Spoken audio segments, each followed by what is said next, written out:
Chapter 226. Through Yan Bingyun's narration, Fan Xian knew what had happened back then. After the kingdom of Qing's 3 northern expeditions, the Zhan family took advantage of the situation and established the kingdom of Qi.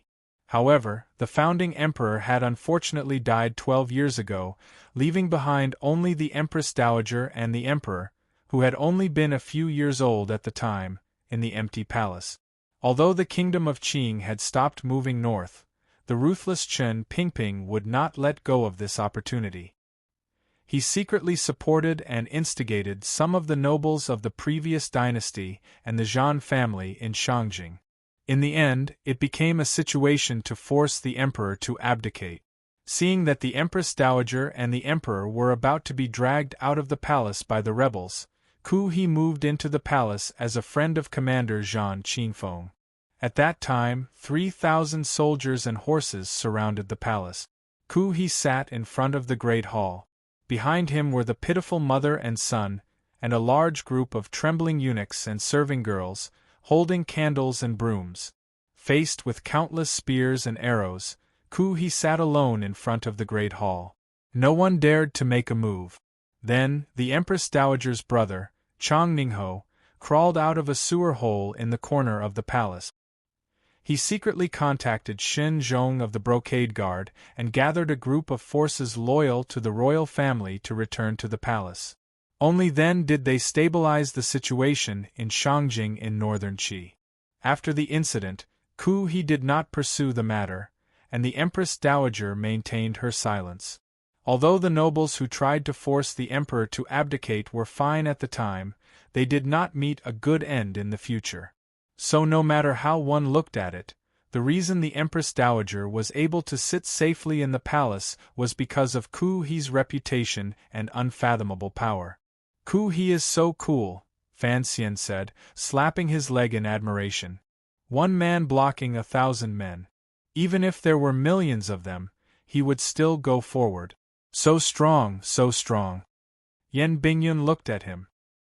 He felt that Ku He's words were a bit vulgar and not very respectful to the 4 great grandmasters.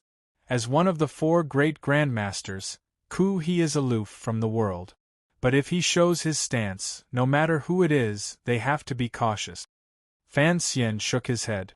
Those idiots who tried to force the emperor to abdicate, I don't believe that Ku He could do anything to them. At the time, Ku He swore a blood oath. If anyone dared to sit on that dragon chair, he would kill that person. Yan Bingyun suddenly felt that the commissioner in the council was somewhat childish. Given Ku He's terrifying power in the north, of course he can kill whoever he wants. If you can't even keep your life, your head will be separated from your body the moment you sit on the throne. Who would be willing to be an emperor like that?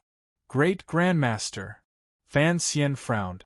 For the first time, he felt that this kind of existence, which was beyond the scope of mortals, was indeed a very troublesome matter. What? Master Fan is young and promising, yet you don't even care about a grandmaster? Yan Bingyun looked at him coldly.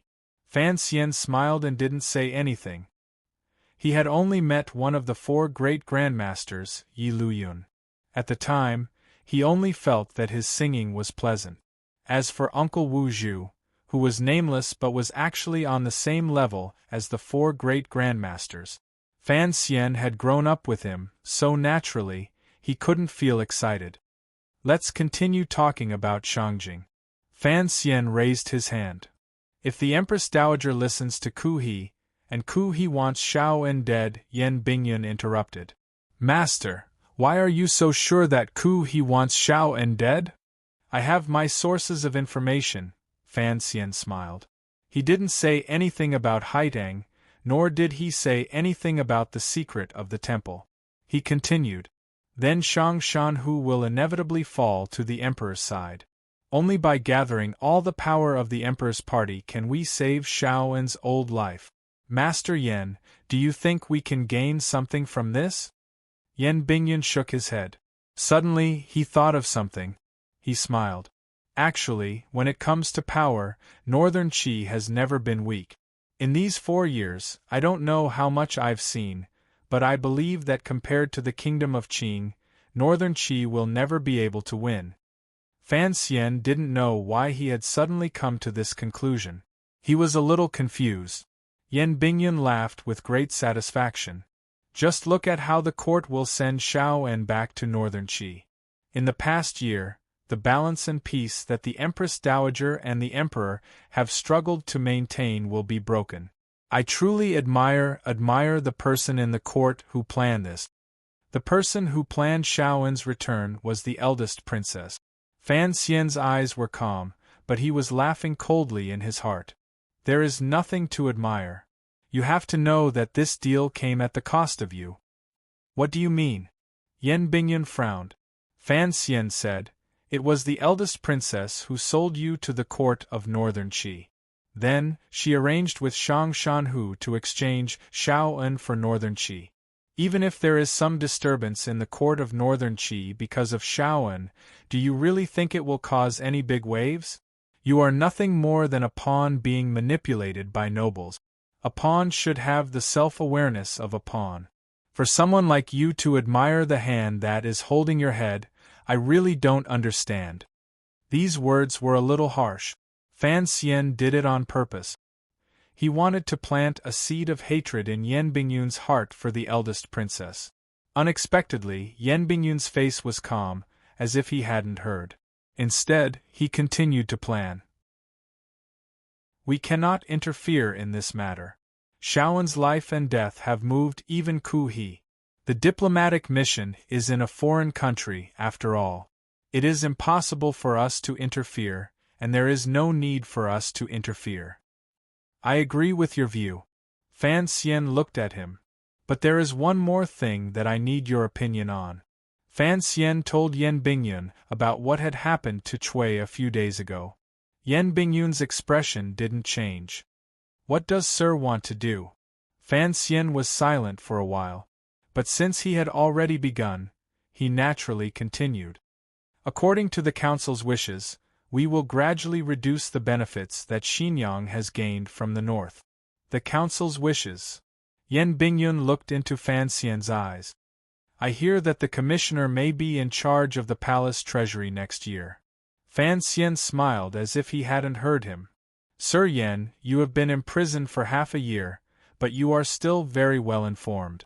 After a long silence, Yan Bingyun suddenly said, Why are you telling me these things?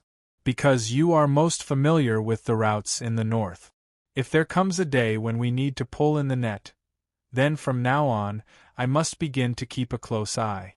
Without Sir Yan, I have no power in the north.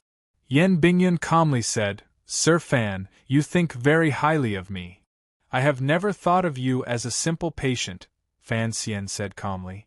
I believe that if Sir Yan had the desire, you would still be able to call the wind and summon the rain in the north. Why should I help you? Because I am your superior. Fan Xian's expression gradually grew cold. I am not asking for your help. I am asking for your cooperation. Yan Bingyun didn't buy it. He laughed coldly. When the commissioner truly takes over the Overwatch Council, it won't be too late for us to talk about this then. Fan Xian laughed and waved his hand. I knew that playing this game wouldn't work. He paused for a moment. The logic is simple. The eldest princess is our common enemy. Not only do I need you, but I believe that you need me as well. Yan Bingyun didn't think much of it. He calmly nodded. If that's the case, then I must make it clear. Your plan has been completely wrong from the beginning. Why do you say that? If you want to gradually reduce the eldest princess's profits from smuggling, you shouldn't have gone to Shenzhong. Shenzhong is the provost of the Discipline Commission of the Brocade Guard. If I didn't go to him, who would I go to? Yan Bingyun looked him in the eye. Shenzhong, Changningho, these are all trusted aides of the Empress Dowager. They have been making deals with the eldest princess for many years. If you want to start anew, why not go to the young emperor? Fan Xian sighed. Because I can't see through the emperor's mind. The emperor of Northern Qi is a very pure person, a person who gets excited easily. Yan Bingyun raised a finger. A pure radical needs money. Fan Xian looked at him. After a moment, he said, I trust you. At present, I am worthy of your trust, said Yan Bingyun. Fan Xian let out a sigh of relief. He patted him on the shoulder. Don't worry.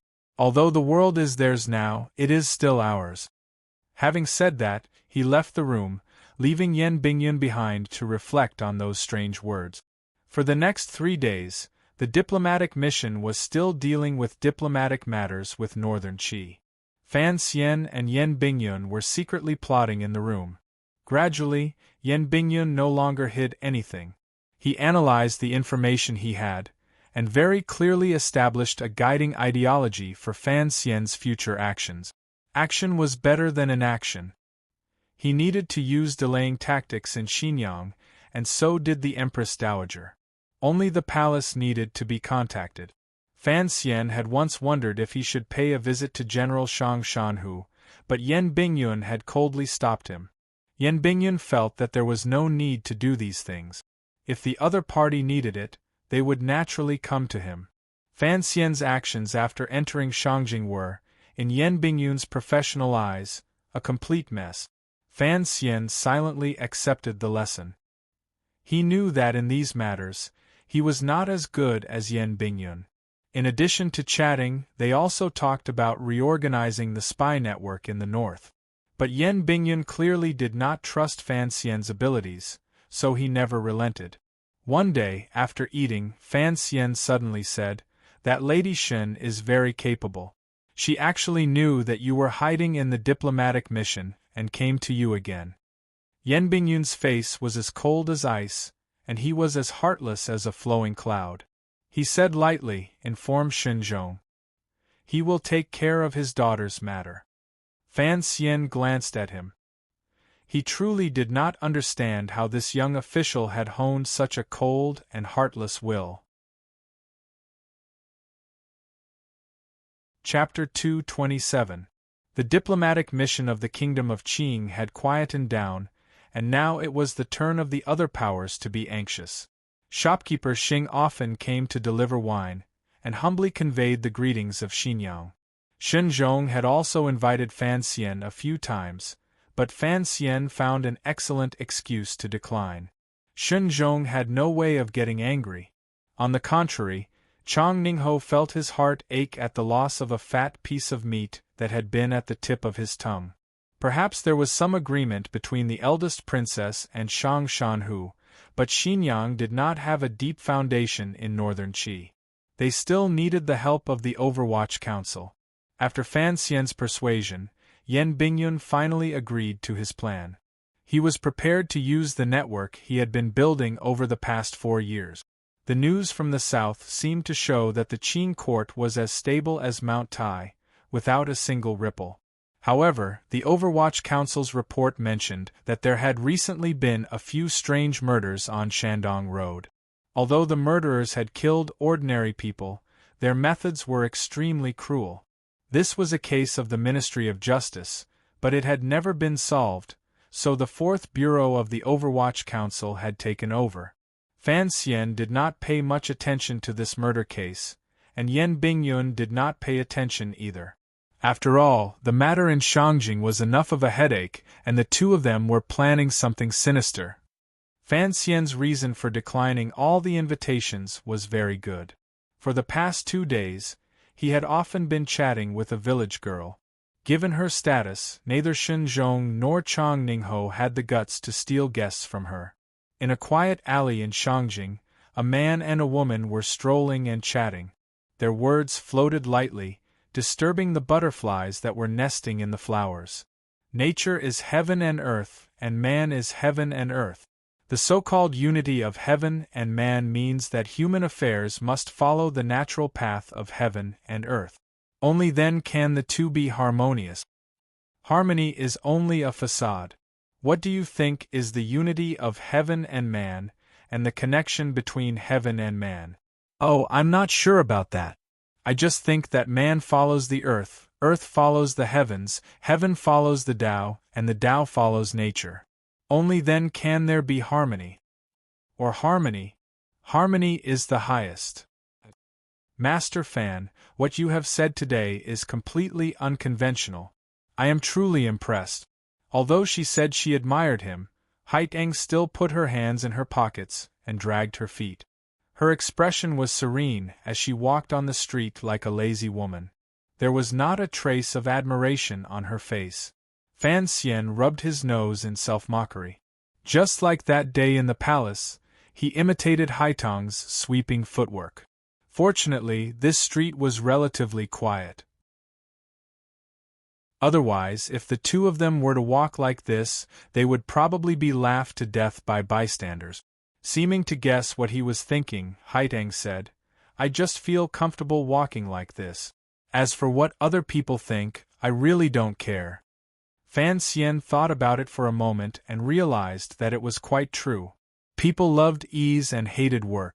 Walking like this was indeed more comfortable than walking with one's head held high. The problem was, if one was really lazy, why not lie down in bed?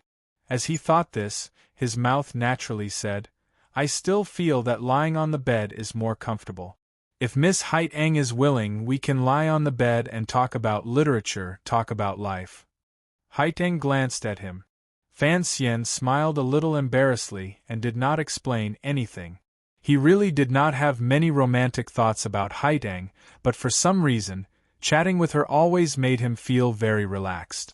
After his rebirth, Fan Xian had always wanted to experience many interesting things and meet many interesting people.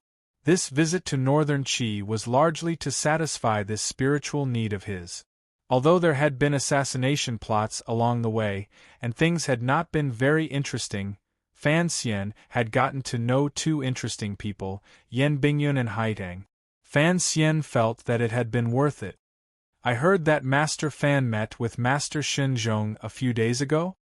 Haiteng asked softly, reaching out to pull out the green branches hanging down from the street. It was already summer, but it had been raining heavily a few days ago, so there was no heat.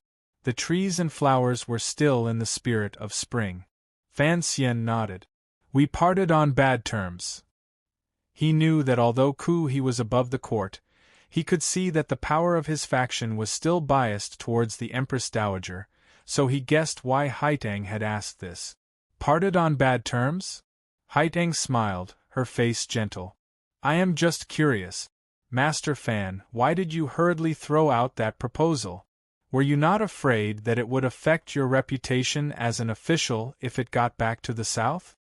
Fan Xian's heart trembled, but his face showed no expression. I do not understand what you are talking about.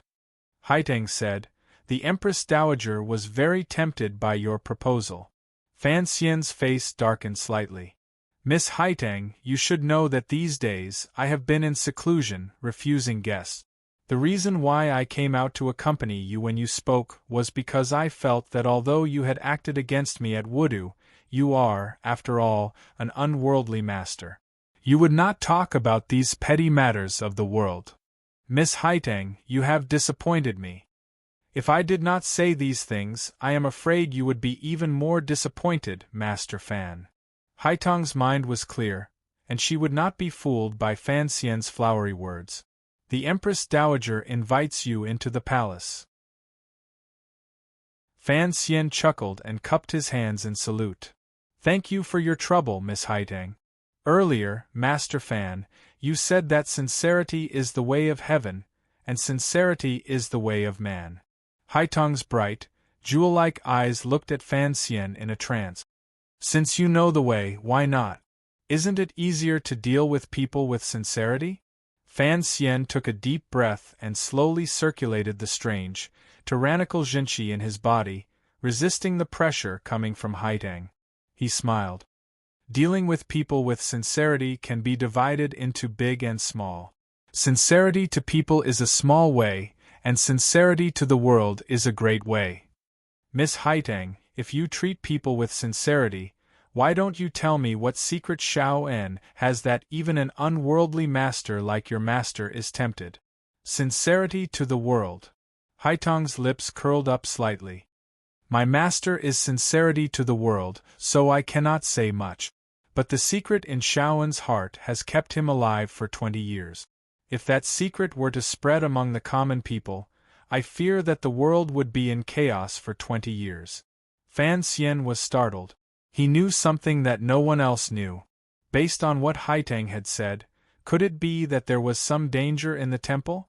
The two of them returned to the path of idle conversation, and it was nothing more than a discussion of philosophy and theology. In any case, Fan Xian had a foundation in the history of Chinese philosophy from his previous life. He randomly picked out a few of Dong, Lu, and Wang's theories, and Haitang was greatly surprised. But many years later, Haitang slowly reflected on it and began to organize the theories of the great scholar Fan. Only then did she realize that the young man had said nothing. For some reason, in the late spring and early summer of northern Qi's Shangjing, the rain was so plentiful. Before, the warm spring sun had shone brightly, but now a chilly breeze blew, and raindrops fell through the branches above their heads. With a crash, Fan Xian opened the cloth umbrella at his side and held it over Haitang's head. Under normal circumstances, given Fan Xian's status, when he went out in the rain, his subordinates would hold the umbrella. But right now it was just the two of them, and purely in terms of status, it was only right and proper for him to hold the umbrella for Haitang. The rain gradually soaked the street. Fan Xian looked calmly at the people on the street hiding from the rain, but in reality, he was carefully watching Haitang's steps. At this time, the feet of the two of them were covered in water. Fan Xian had long since stopped using the country girl's walk, intending to see how Haitang would walk. Haitang continued to walk.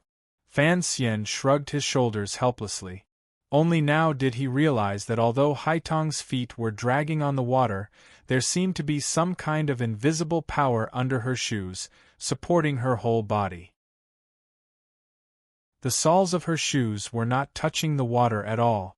This kind of skill, Fan Xian thought, was not at a level he could reach.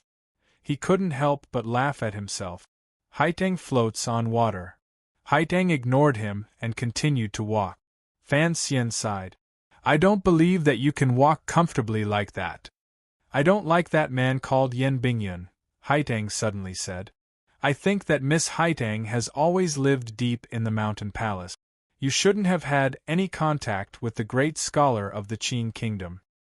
Using deceiving women to obtain his own benefits, Haitang is quite shameless. We are officials, not ordinary people, Fan Xian said on Yan Bingyun's behalf. He didn't want Yan Bingyun to be remembered by a 9th-level master for the rest of his life. For the good of the kingdom of Qing, there are some things that we must do. Haitang said, ugliness is ugliness. Don't use being an official as a cover. Fan Xian smiled.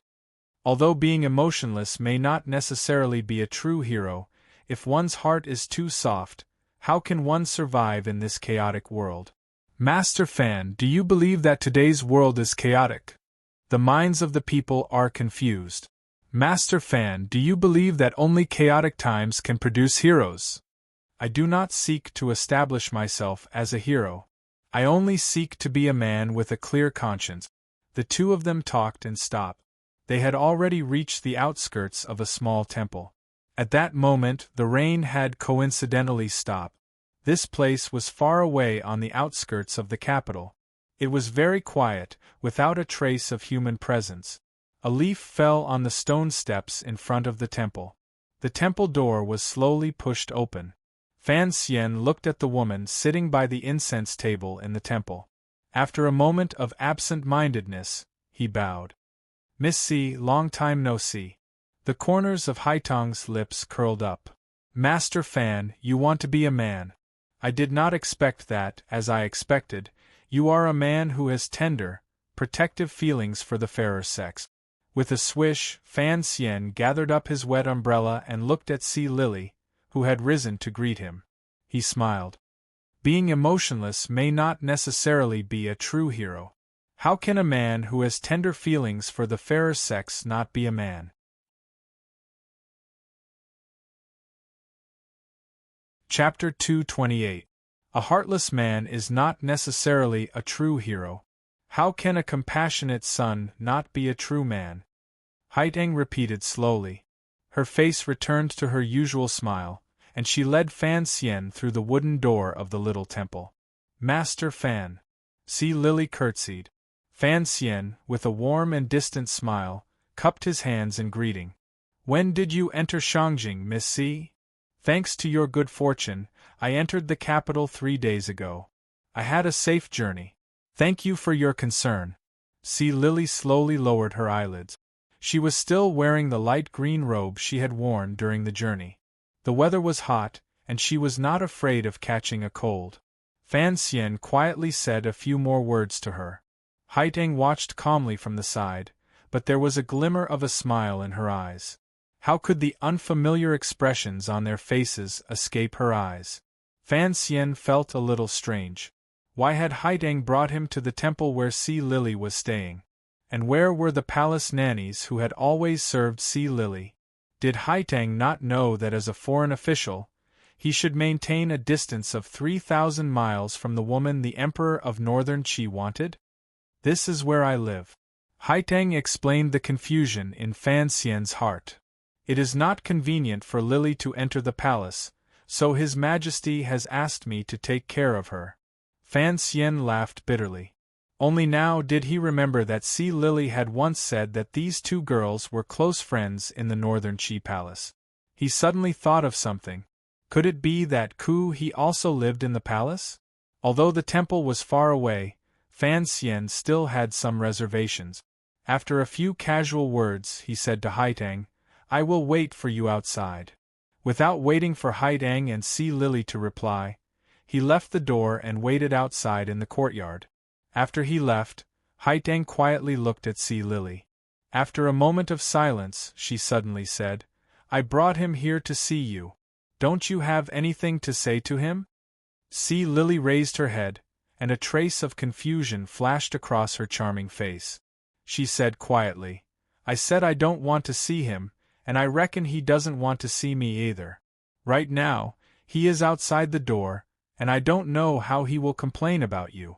Haiteng, you are too reckless. Even if you are He's disciple, you should do less of this taboo thing. Haiteng smiled gently. What is there to be afraid of? Our Majesty is not a petty person. In another elegant and clean small room, wisps of fragrance gradually filled the meditation room. The tea on the table mixed with the amber color of the furniture, making people feel very tranquil. Why did you bring me to see Si Lily? Fan Xian sat cross-legged on the other side of the tea table, frowning. His elegant face finally showed some worry. He was working hard to make arrangements for Xiaoen, but Si Lily was a hot potato. I told you about Yan Bingyan earlier, Haiteng said with a smile. I wanted to see if Master Fan was the same as the other filthy things in the world. The term impure substance is novel and absurd. Have you never read the story of the stone, Master Fan? Haiteng seemed surprised. Fan Xian's heart skipped a beat, and he didn't respond. He just smiled bitterly and said, Miss Haiteng, have you misunderstood something? Miss Si Lily is just a criminal I've been escorting along the way. She's just a target in the agreement. I have nothing to do with her. Milord, you've misunderstood me. Haiteng said softly, Today, I have invited you to my humble abode because there is something I need your help with. What is it? Fan Xian asked directly. Haiteng smiled and said, Actually, it's something His Majesty was worried about when he left you in the palace. Fan Xian looked at her and found that her ordinary face easily made people feel close to her. He asked curiously, Clearly, His Majesty didn't want you to know about his troubles at the time. Haiteng used her left hand to gently roll up the sleeve of her right hand. With 2 fingers, she brought a small teacup to her lip. She slowly took a sip and said, The Emperor truly did not want me to know in the beginning, but his distress and I have been good friends for many years. Furthermore, in the Qi court there are not many people, other than me, who are willing to help him resolve this distress. I've always been confused. Fan Xian could, of course, guess what the young Emperor of Northern Qi was worried about. He smiled and said, Since everyone in the court is opposed to see Lily entering the palace, why does your emperor still insist on going his own way?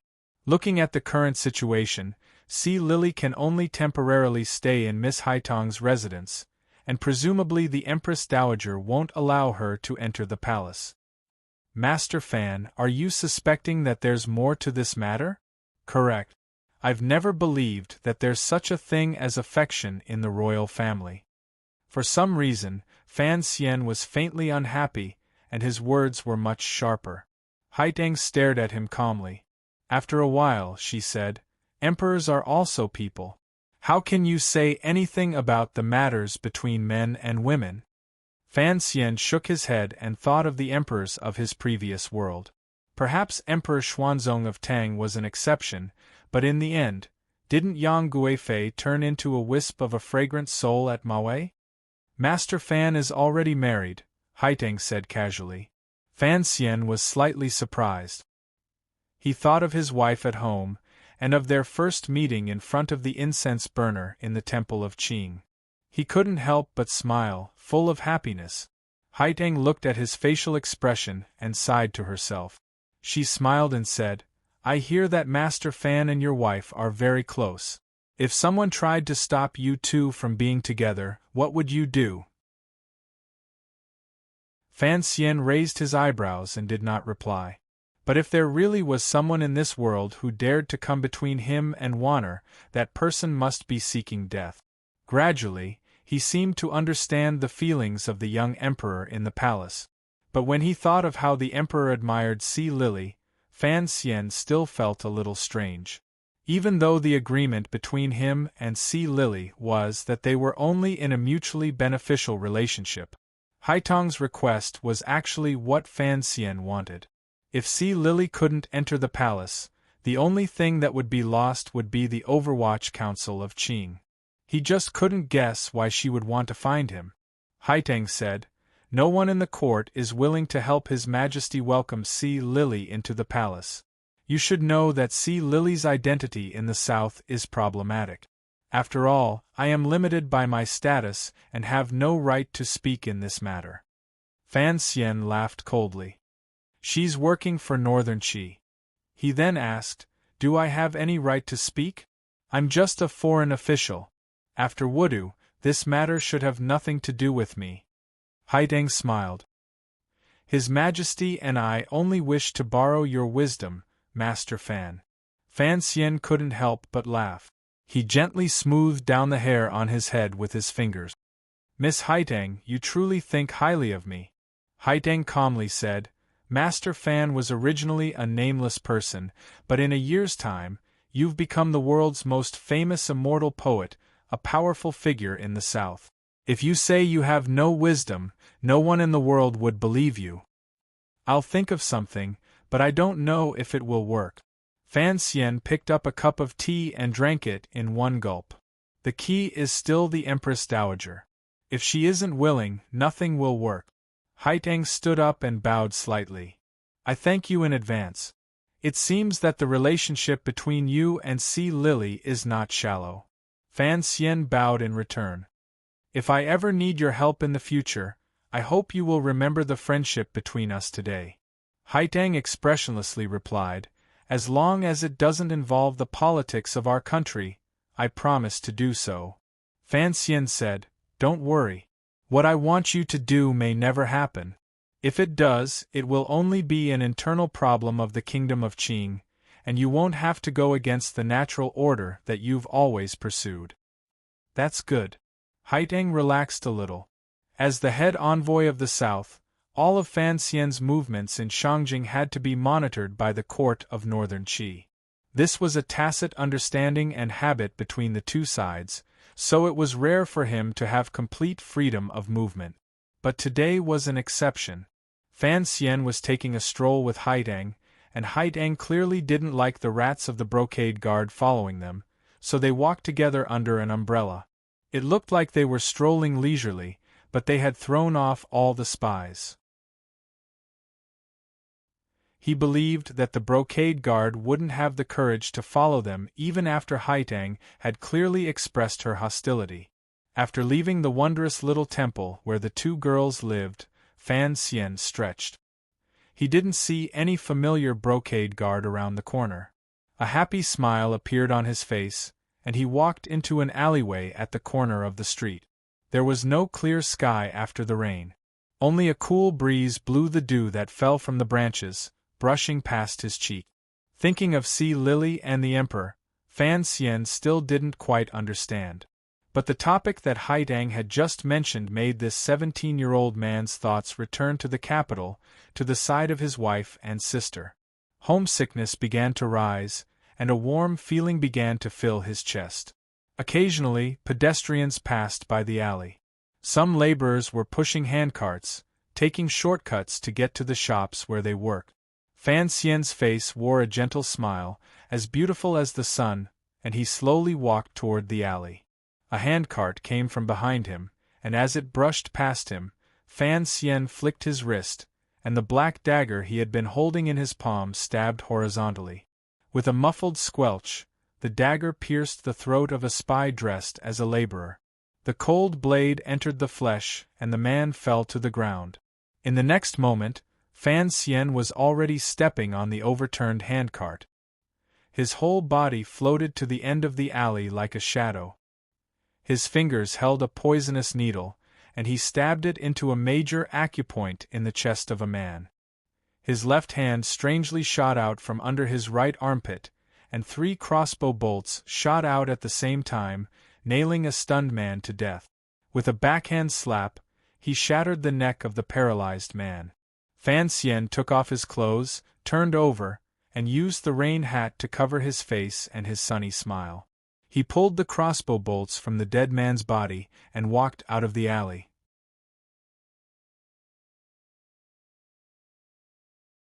Chapter 229. After leaving the small temple, Fan Xian had been followed by 3 people. He didn't know if they were spies from the brocade guard or people from the palace, but no matter which side they were from, Fan Xian would not allow anyone to follow him today. After pulling out these 3 spies, Fan Xian confirmed that no one was following him, and then he began his next step. After leaving the alley, he did not take a carriage, because any opportunity to come into contact with people could leave behind clues that Northern Qi could find. On the wet street, the number of people gradually increased. Using the crowd as cover, Fan Xian lowered his head and walked silently among the people of a foreign country. According to the Overwatch Council's anti-tailing rules, he should be looking for a cloth shop and then go through a back door. After a few more turns, he would be able to reach his destination. But Fan Xian did not use this method.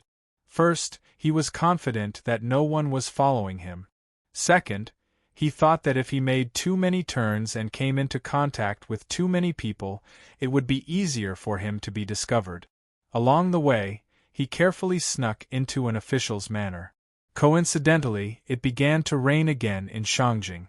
The rain was silent, but it was tangible, and it effectively hid his tracks. Near the musical house in the south of Shangjing, there was a residential area for commoners called Zhangjiadian. This place was a mix of good people and bad people, but it had been relatively safe these past few years. In addition, living expenses were cheap, so it gradually became lively. The small peddlers who did not have much capital began to muster up their courage and save up extra money. They bought a few shops on this street and began to do business. This place was not like Xiushui Street, where daily necessities were sold. The prices were cheap, and the quality was not very good. The third shop from the east was such an ordinary place. This shop sold oil. The oil was palm oil from Dongyi. Although it was cheap and tasted good, the color was not very good. Especially during the winter, there was always a layer of white flocculation. So, generally, wealthy families with a bit of money would rather use rapeseed oil from the east of Qi. Fortunately, there were always many people who did not have spare money, so this oil shop that did not even have a signboard could still survive. However, they did not dare to hire too many people. Other than an old shopkeeper, they only hired a helper and a waiter. It had rained repeatedly today, so there were not many pedestrians in Zhangjiadian. Today it seemed even more empty. However, the oil shop's business had nothing to do with the weather. Whoever ran out of oil would naturally come, so the old shopkeeper of the oil shop was not in a hurry. Instead, he moved a long stool and sat in front of his door, staring blankly at the rain outside the shop. Perhaps the shopkeeper was really getting old. The young workers in the shop felt that the number of times the shopkeeper was in a daze this year was much more than before. "Shopkeeper, I want to buy oil." A person stood at the entrance of the oil shop, blocking the dim sunlight outside. The old shopkeeper waved his hand, indicating for him to enter by himself. The man took off his rain hat, revealing a plain face. He smiled, walked into the shop, and said to the yawning shop assistant, "Young man, I want to buy oil." The shop assistant smiled and said, "What kind of oil do you want?" "Other than palm oil, our shop also has a new batch of rapeseed oil from Qidonglai." The shop assistant's attitude was respectful, but he was muttering to himself, "Of course people who come to our shop want to buy oil. Isn't this nonsense?" The man said, "Give me half a caddy of palm oil." The shop assistant replied crisply, "Okay." He nimbly poured oil into the scale, and then found that the man's hands were empty. He couldn't help but scratch his head. "Sir, what do you use to carry it? Do you have a pot here?" "Yes, a wooden pot is 3 copper coins." The shop assistant was very happy to have made another business. The man did not speak after taking the oil pot, as if he was still thinking about something. The shop assistant asked curiously, "What else do you want? Do you have sesame oil? Do you have sesame oil?" The question was very soft and not very loud, but the old shopkeeper's withered right hand, which was sitting outside the shop and propping itself up on the bench, trembled slightly. The shop assistant said unhappily, "We don't have such good goods in our shop. In the whole of Zhangjiadian, who can afford to eat sesame oil?" As he spoke, the old shopkeeper had already slowly walked back to the counter and waved his hand to signal the shop assistant to leave. He looked at the customer with a face full of smiles and explained, "Sesame oil is too expensive. Except for when it's used to worship the heavens, no one usually buys it. There's still half a year until the day of worship, so our shop hasn't stocked up yet." The man smiled and said, "Other than worshipping the heavens, worshipping people is also possible." The old shopkeeper's smile became even more respectful. He said, "Then tell me the quantity. We can order it on your behalf." The conversation had reached a crucial point, so both of them spoke softly.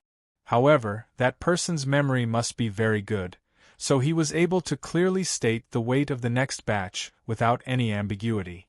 "I want to buy 7 caddies, 3 taels, 9 chien and 4 hao palm oil." The old shopkeeper was calculating with his abacus, and then he looked troubled. He said, "There's a problem with the price. Sir, let's go into the inner room and talk." "That's fine." The old shopkeeper ordered the shop assistant to keep watch outside, and then he led the customer into the back room. The shop assistant now knew that the man wasn't here to buy oil, but to sell oil. He couldn't help but stick out his tongue, thinking that he was lucky he hadn't offended the owner of the sesame oil business. This sesame oil merchant was, of course, Fan Xian in disguise. He followed the old shopkeeper into the back room, only to find that it was completely different from the meeting place he had imagined. It was actually bright and clear. There was no tea, no small talk. The old shopkeeper stared into Fan Xian's eyes, and there was a trace of caution in his old, muddy eyes. He said, "Sir, you came from the south?" Fan Xian nodded. The old shopkeeper made a gesture of invitation. Fan Xian sighed in his heart, thinking that Yan Bingyun's procedure was a bit complicated. Helpless, he could only report another number that he had firmly memorized. Only now did the old shopkeeper confirm the other party's identity. Only then did he relax. He took out a small knife dipped in poison from his sleeve with trembling hands and placed it in his hand. Fan Xian knew that if the man was a spy from the kingdom of Qi, the old shopkeeper would have to kill him as soon as possible. This was also why Yan Bingyun felt so humiliated after being captured alive. The old shopkeeper looked at him and said, "Sir, what position do you hold in the Overwatch Council?" Fan Xian shook his head. "I don't think the situation at hand allows us to be long-winded." The old shopkeeper laughed bitterly. "It's already been a year. It's been a whole year since we've received any news from above. After the incident, the court hasn't sent anyone to take over. I thought the court was going to let us enter a period of silence." The so-called period of silence was when, as soon as a gap appeared in the spy system of an enemy country, they would immediately stop all operations to avoid being exposed. This period could only be a month, or it could be 10 years. Fan Xian frowned. Yan Bingyun's capture was the most unlikely thing to happen in a spy war between the two countries, because Yan Bingyun didn't need to carry intelligence back to his country and personally investigate such dangerous matters. But the eldest princess's move had paralyzed the entire network of the Overwatch Council in the north. Yan Bingyun had always been in the hands of Northern Qi, and the court and the Overwatch Council didn't dare to take the risk of contacting them. That was why there had been a year of silence. "I hope that after a year of silence everyone's bodies haven't rusted. Sir, please be at ease." The old shopkeeper knew that if this man had come to take over Yan Bingyun's position, he must be an important figure in the council, and he could faintly smell the scent of blood on him. The old shopkeeper's reply was especially careful. "Sir, please give the order. 3 matters, some urgent, some slow." Fan Xian looked at the old man in front of him. He knew that this old man, as well as the countless other spies in the council, must have had a difficult year. They were like wandering orphans with no home to return to, so he deliberately softened his tone. "The most urgent thing is to immediately find out where Shao'an is being held. The second matter is to investigate the real reason for the enmity between the Empress Dowager and the Emperor." This was something that Fan Xian had never understood. The young emperor seemed to have eaten too much. The old shopkeeper's expression didn't change. Although he knew that either of these 2 tasks would be extremely difficult, he only quietly waited for the man in front of him to issue the third order. "Investigate Shao'an's matter quickly. The matters in the palace can wait." Fan Xian muttered to himself, "As for the third order, I think you should know that the palace treasury has been smuggling goods northward for the past few years." The old shopkeeper narrowed his eyes. For the first time, a strange light appeared in his eyes. "That is a problem in Xinjiang. Sir, has the council finally decided to act?" Fan Xian shook his head and quietly said, investigate thoroughly for me. However, don't touch a single hair on them. You have to control all of the joints that can be controlled. If the council wants to act in the future, you have to make sure you have enough things in your hands to salvage this entire trail clean." Understood. The old shopkeeper knew that this was a long-term task that could be taken slowly. But Fan Xian was thinking about something else. He didn't know if the matter with Master Cui was a test from his mother-in-law, or if she had something to ask of him, so he had to bear with it for now. Although Xinjiang had never known that Fan Xian was the culprit behind the incident with Yanji and Guangxin Palace, the conflict in the Great Hall of the Ministry of Justice had gradually brought the conflict between him and the eldest princess to the surface.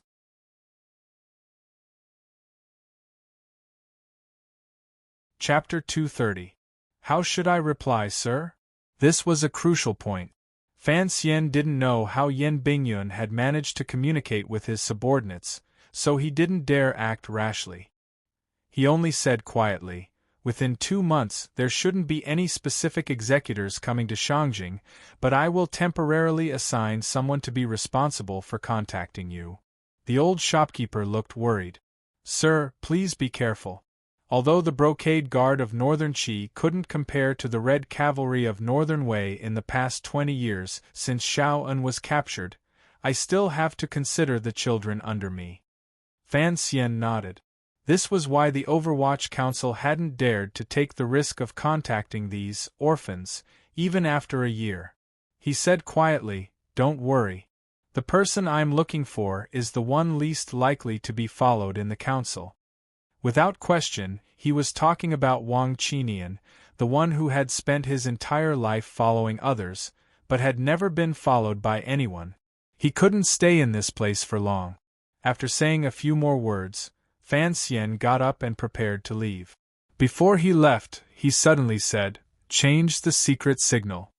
"Yes, sir." The old shopkeeper bowed slightly. 131452777777. "Yes, sir."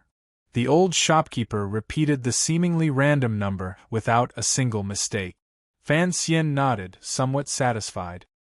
He returned to the front hall and saluted the old shopkeeper like a merchant, not forgetting to carry the 2 pots of tung oil in his hands. Seeing the merchant leave, the young shopkeeper joked, "Boss, you're ready to bring in the oil so early?" The old shopkeeper looked at the only shopkeeper in the shop and smiled. "Yes, there's a big deal coming."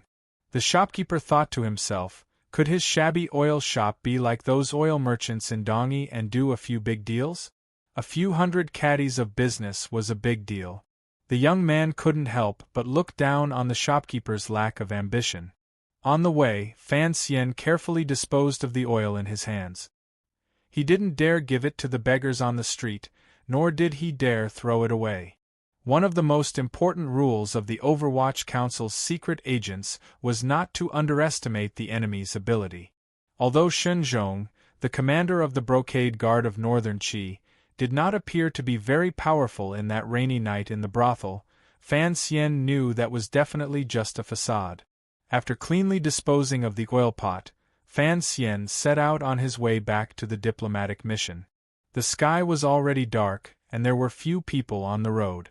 As he passed the arch bridge over the Yuchuan River in Shangjing, Fan Xian rubbed his face a few times under the canopy, wiping away all of the rouge from the young lady's home. He squeezed it into a small yellow and red powder in his palm. His palm gently stroked the lion on the stone arch bridge. The powder fell from his palm and quietly mixed with the river water under the bridge. No one could find any trace of it. Descending the bridge and passing through the alley, Fan Xian emerged from the side of a house. He had already restored his original appearance. He had taken off his rain hat and flipped his robe. He looked just like he had when he had just parted with Haidang. His face was delicate and his expression elegant. He swaggered back to the diplomatic mission. The Brocade Guard, who had been drinking tea for many days, looked at him strangely. Fan Xian knew that the news of the 3 spies' deaths must have reached Shenzhong's ears. But the Brocade Guard could only swallow this loss. As for when they would be able to retaliate, that was not within Fan Xian's scope of consideration. In the most secluded courtyard of the courtyard, under the long eaves, Yan Bingyun was lying on a low couch. The couch was piled with soft brocade blankets. Although Fan Xian had treated his wounds, the torment he had suffered over the past year could not be healed in a short period of time. His body was injured all over, and could not withstand strong contact. So Fan Xian thought of a way to bury him in a pile of cotton. Fortunately, the weather had not been too hot. Although he knew that this indifferent northern spy chief was now physically and mentally exhausted and needed time to rest, Fan Xian still felt a bit ashamed to disturb him. Because in these last few days in northern Qi, he had to rely on Yan Bingyun's methods. After a brief explanation of the day's situation, Yan Bingyun looked at Fan Xian gloomily and said quietly, "I hope you did not leave behind any traces. Otherwise, if all my subordinates were to be uprooted, even if you are the commissioner of the council, I will definitely report you." Fan Xian shook his head. "I know you have more power than just this line of communication. Although one-way communication is safe, the efficiency is too low. You must think of a way to move the other areas as well. But I don't think I have the time to deal with them. I am going to hand them over to Wang Qinian. What do you think of this proposal?" A strange look flashed in Yen Bingyun's eyes. This was the youngest high-ranking official of the council. These days, his performance could only be described as average. His greatest strength was that he was good at listening to Yen Bingyun's opinions. But today, he had exposed the Northern Network with a single sentence. It seemed that he had some ability. I am not worried about Wang Qinian. He thought for a moment. Master Wang is one of the earliest people to be hidden in the north. Fan Xian was slightly surprised. He had not expected Wang Qinian to have done such a thing. He heard Yen Bingyun say, "According to your plan, we will cooperate with Shang Shanhu to dig out Shaoen's whereabouts. But I do not want the people of the council to get too involved." Fan Xian agreed to his request.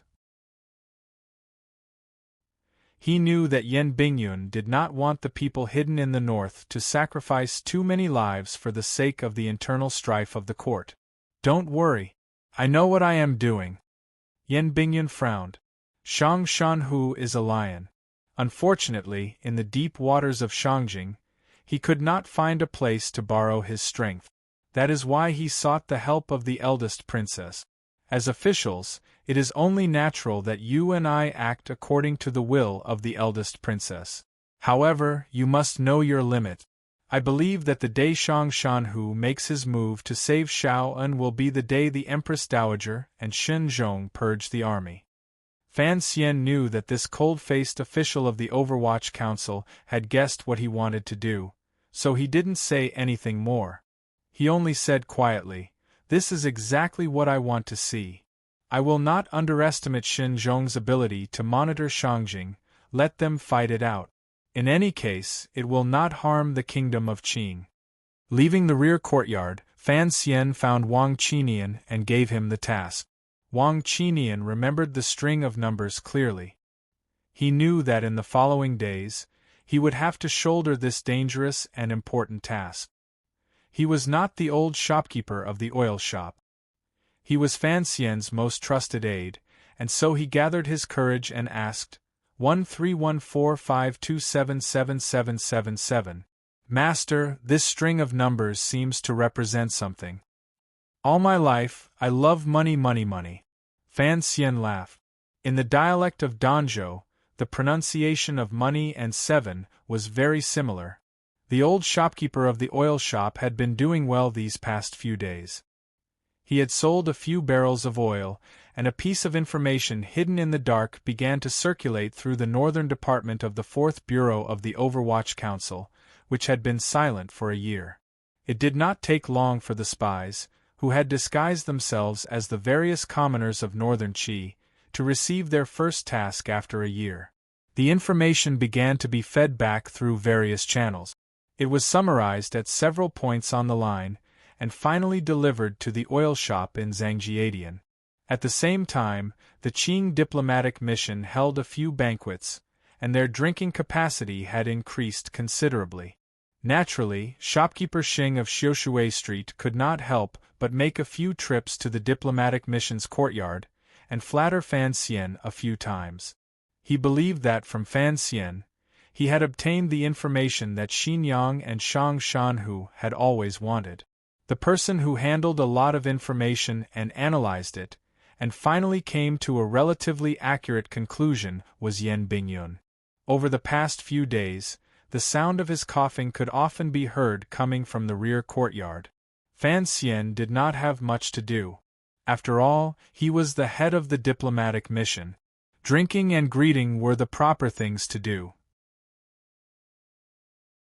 On this day, he entered the palace accompanied by Haitang.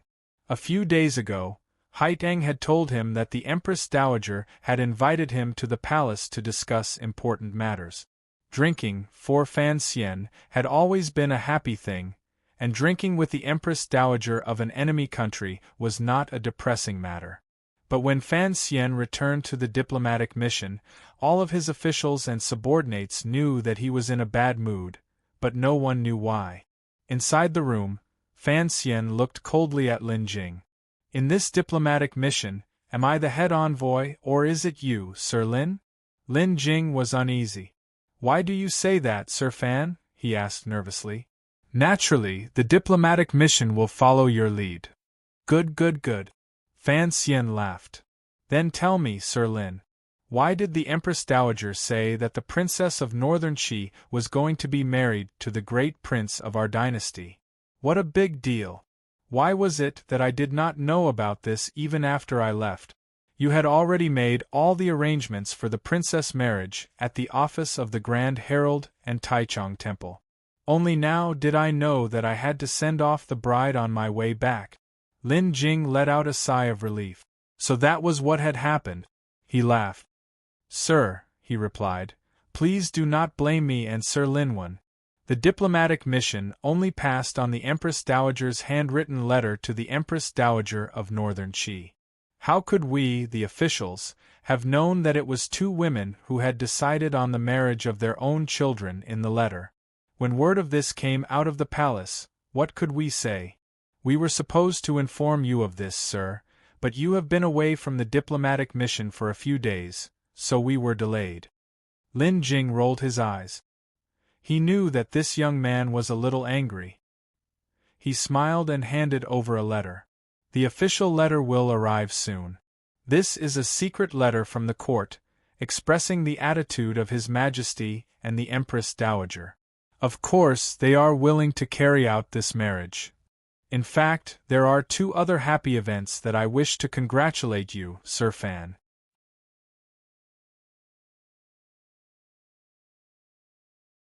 Chapter 231. Congratulations, my ass. Making a scene. Making a scene. As soon as Fan Xian thought of all the things that had happened, he was furious. He even learned Shen Pingping's catchphrase and laughed. Those old women eat too much pickled vegetables and worry too much. Aren't they afraid that they'll tire us runners to death? Lin Wen was startled. What a disgraceful thing to say. He hurriedly explained, the affairs of the court have their own rules. But the affairs of the palace have their own channels. You don't need to worry too much, sir. Fan Xian nodded. Although this marriage seemed a bit ridiculous, seeing how anxious the two courts were, it was a situation that everyone wanted to see. But Southern Qing and Northern Qi were known as the two most powerful countries in the world. If these two countries were to unite by marriage, the emperors of the small countries hiding far away would probably not be happy. Of course, the biggest headache would be the city of Dongyi, which was guarded by Sigujian's sword. Oh right. You said I have something to celebrate? Fan Xian frowned. He didn't know what the great prince's marriage, which was scheduled to return to the capital in early autumn, had to do with him. Lin Jing and Lin Wen looked at each other and laughed. Sir, you'll know when you read the letter from the court. According to custom, when the court sent a letter, if the head envoy was not present, Lin Jing, as the deputy envoy, had the authority to open it first. Go ahead. Fan Xian rubbed the space between his brows. He didn't know where this feeling came from, but it was getting stronger and stronger. Yes. Lin Jing responded with a smile. After the great prince's marriage is set, so is the second prince's. His Majesty has decreed that the second prince's marriage to Yi Linger, the daughter of the Yi family of the Jingdo garrison, is set for next spring. Fan Xian was a little surprised. He grunted, and felt a strange feeling in his heart. The girl who had called him teacher by the lake was also going to be married? He had seen the second prince before, and knew that the second prince was well-read, but had a restless heart. Hearing that Yi Linger was going to marry the second prince, he couldn't help but worry for her. At the same time, he wondered what the emperor wanted to do. This marriage would clearly tie the Yi family, which guarded the capital, to the second prince.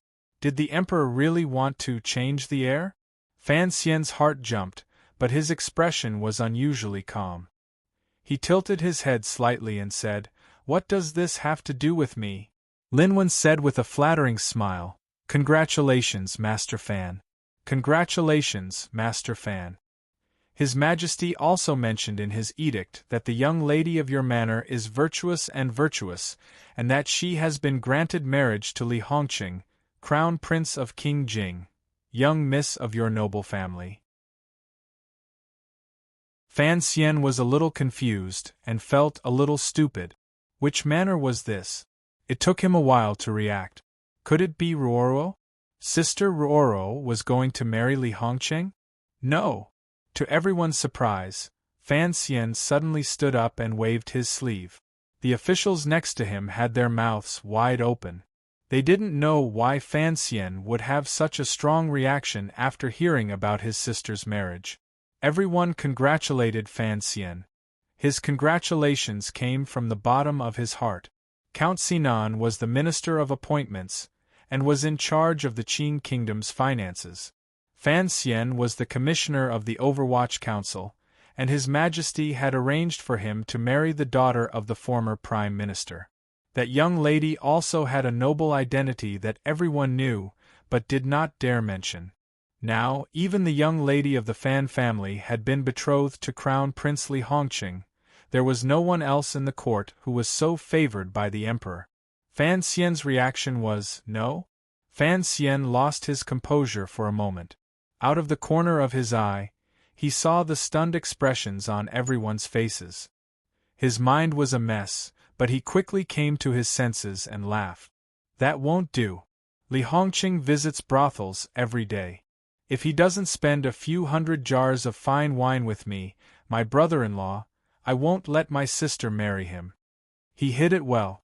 The officials all knew that the Fan family was on good terms with King Jing's family, and that he was good friends with Crown Prince Jing. His words were indeed a joke. The officials all laughed.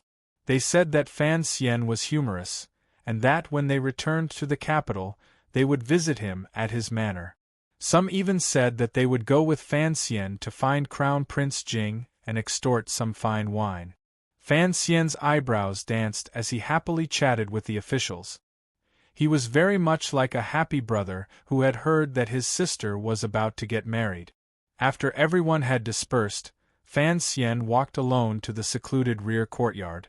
Standing next to a pillar, he looked at the stars emerging from the gaps in the dark clouds in the southern sky.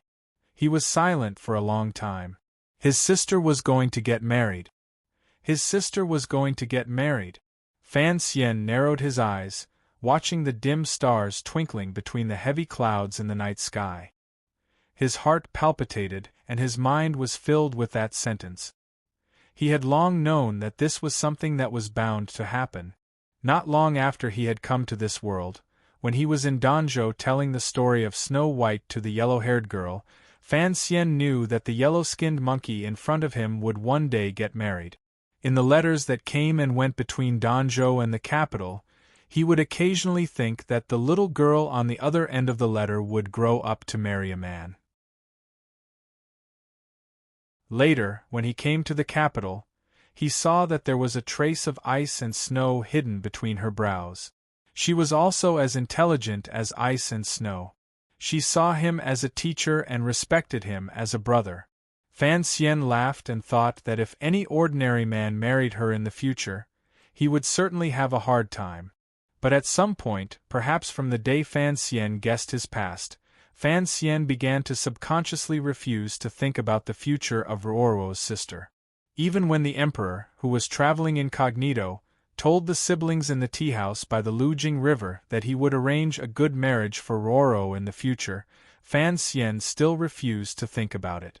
But things never changed according to one's will. After Fan Xian got married, Ruoro's marriage naturally became a problem that had to be solved immediately.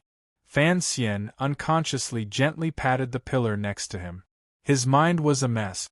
Although he had once talked about this problem with his sister and vowed that as her brother, he would definitely find her a good husband, when it came to matters like this, Fan Xian, who always liked to pretend to be confused, was in a rare state of confusion. It was as if there were countless threads running back and forth in his mind, making it difficult for him to breathe and unable to think. Clap, clap, clap. The sound of palms hitting the pillar echoed softly in the courtyard. Very noisy. A cold voice came from the other end of the corridor. Fan Xian laughed bitterly. He had been so shaken up today that he had forgotten that the courtyard he lived in was also occupied by the equally cold Yen Bingyun. "Sir, your mind seems to be in a mess today." Yen Bingyun wasn't concerned about him. He was just curious as to why this commissioner of the Overwatch Council, who was used to hiding all his thoughts and only giving others the appearance of sunshine, was so sad tonight. Fan Xian pulled his gaze back from the dark night sky. He thought for a moment and then said, "My sister is going to get married." "The young lady of the Fan family?" Yen Bingyun said quietly. "A famous and talented woman in the capital. Presumably, it was His Majesty who arranged the marriage." "Correct. My future brother-in-law is Crown Prince Jing Li Hongqing." Yen Bingyun said, "All the young people in the capital know that the Crown Prince likes your sister." Fan Xian was surprised. "Really? Why don't I know? I heard that you and Li Hongqing had a good deal. Now that your manor is connected by marriage with King Jing, in the southern court, other than a few members of the royal family, there are no officials who can compare to the Fan manor. I must congratulate you, sir." Fan Xian felt that Yen Bingyun's cold congratulations were mixed with a hint of malice. He tilted his head slightly and smiled. "It is indeed a happy occasion." "If it is a happy occasion, why are you worried, sir?" Fan Xian smiled. "Hongqing is my friend. Of course I like his temperament, but—" he shrugged. "A dissolute prince who frequents pleasure boats is about to become my brother-in-law. I think anyone would be worried." Yen Bingyun coughed lightly and said mockingly, "Have you never been to a brothel in your life, Sir Fan?" Fan Xian smiled and shook his head. He was in a strange mood today, so he didn't want to argue with Yen Bingyun. There were no candles in the room, and the stars in the sky could be counted. The courtyard was dark. Fan Xian turned his head and saw Yen Bingyun's cold expression, which couldn't be erased in the night. He suddenly had a thought and blurted out, "Do you want to marry my sister?" "Nonsense." Yen Bingyun rebuked the commissioner for his absurd question. Fan Xian shrugged and sighed. "You're right. You only love yourself. How would you know how to love a woman?" Yen Bingyun didn't want to pay attention to him. Fan Xian looked at him and said, "How do you and Miss Shen end up? She was cheated by you. Shen Zhong isn't someone to be trifled with." Yen Bingyun's face was as cold as ice, but Fan Xian's sharp eyes finally found a trace of sadness in his eyes for the first time. He only heard him say quietly, "I'm not a pervert like you. As for Shen, there's nothing between me and her." Fan Xian understood that Yen Bingyun and Miss Shen were destined to be apart for the rest of their lives, looking at each other from afar. Although he didn't know if Yen Bingyun had any feelings for her in the process, he felt some guilt toward such an infatuated woman. His thoughts turned back to Ruoro's marriage, and a faint worry floated up in his heart. Actually, everyone was right. His sister marrying Li Hongqing was better than marrying one of the princes. Fan Xian should be happy, but he couldn't be happy. Actually, in his heart, even he didn't know what he was thinking. Perhaps it was only some details, some initial reactions, such as standing up in front of him and the sad clapping of his hands afterwards, that revealed the deepest desires in Fan Xian's heart that he didn't even realize he had. He said to Yen Bingyun in the corridor, "Miss Shen naturally can't marry you, but if, and I'm saying if there was such a possibility, what would you do?" "I never think of the impossible," Yen Bingyun replied coldly. Fan Xian smiled and left the long corridor. Yen Bingyun watched his lonely figure disappear into the darkness and fell into deep thought.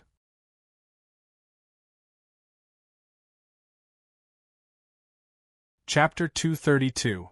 3 marriages, just 3 small interludes that seemed to be the case. No one knew of Fan Xian's troubles. Whenever he thought of that faint possibility, Fan Xian felt a chill run through his body, and he didn't know what to say. Far away in a foreign country, Wu Zhu, the only person who had no taboos, seemed to have disappeared. There was no one he could talk to about this. There was nothing that couldn't be said to others, but this couldn't be said to others. In the eyes of others, Fan Xian seemed to be very happy, and had already begun to make arrangements for the diplomatic mission's return to the capital. The officials thought that Fan Xian was rushing back to the capital to prepare for his sister's marriage, and at the same time, wanted to seize the opportunity to benefit from the court's arrangements after the marriage. No one knew that under Fan Xian's calm, even joyful appearance, he had long since shaken off the shock of the time, and had begun to act according to the plan he had devised long ago, step by step. Yan Bingyun's words helped Fan Xian to a certain extent. Fan Xian thought that Sir Yan was right to a certain extent. What was the point of thinking so much about something that was impossible?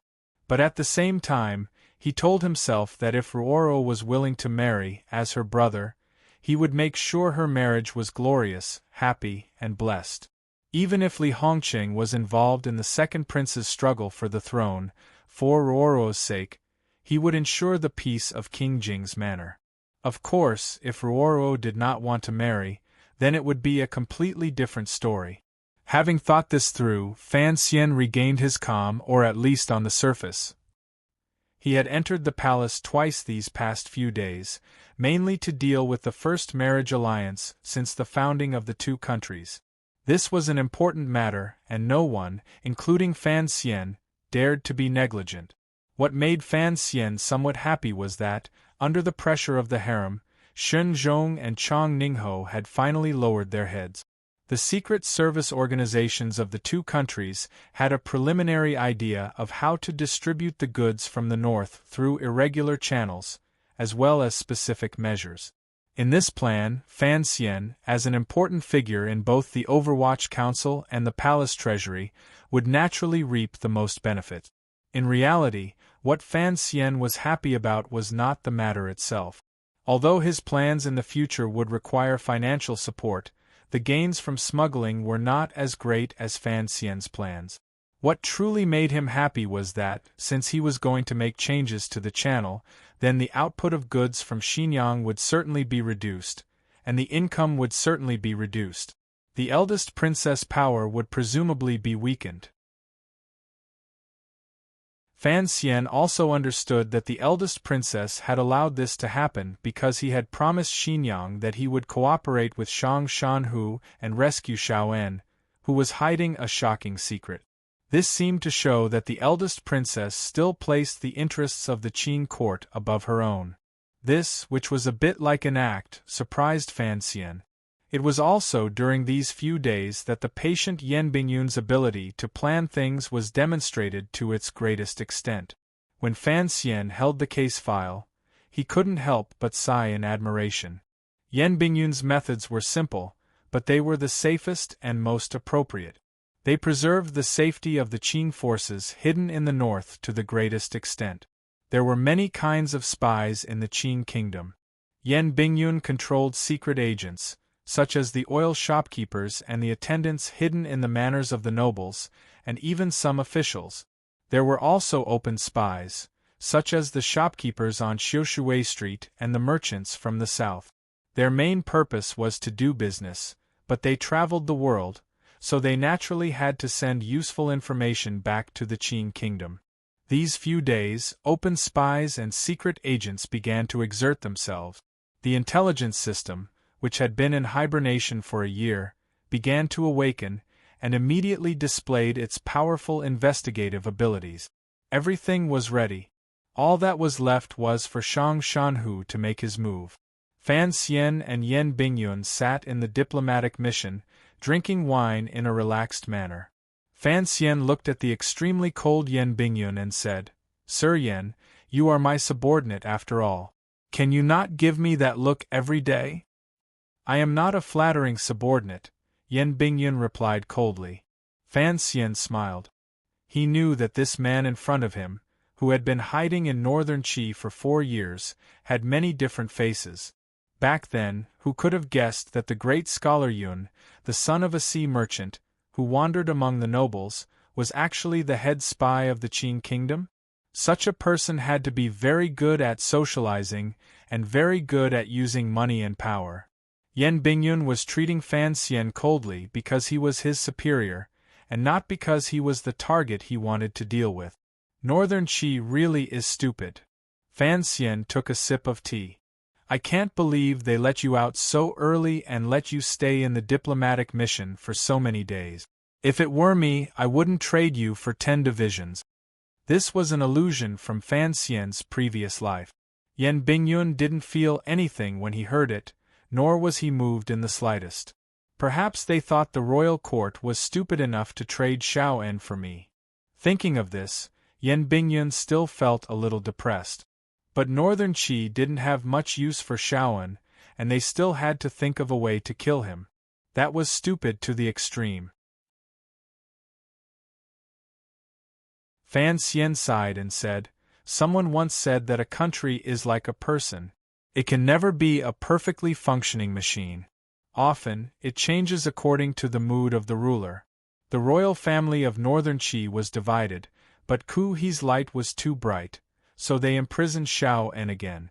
If Shang Shanhu wasn't Xiao En's adopted son, I don't think anyone would dare to challenge the royal family's decision."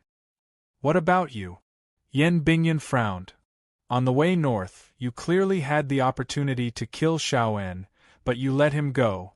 Now he's already in Shangjing, and you want to save him. After saving him, you want to. It really is a little strange." Fan Xian smiled.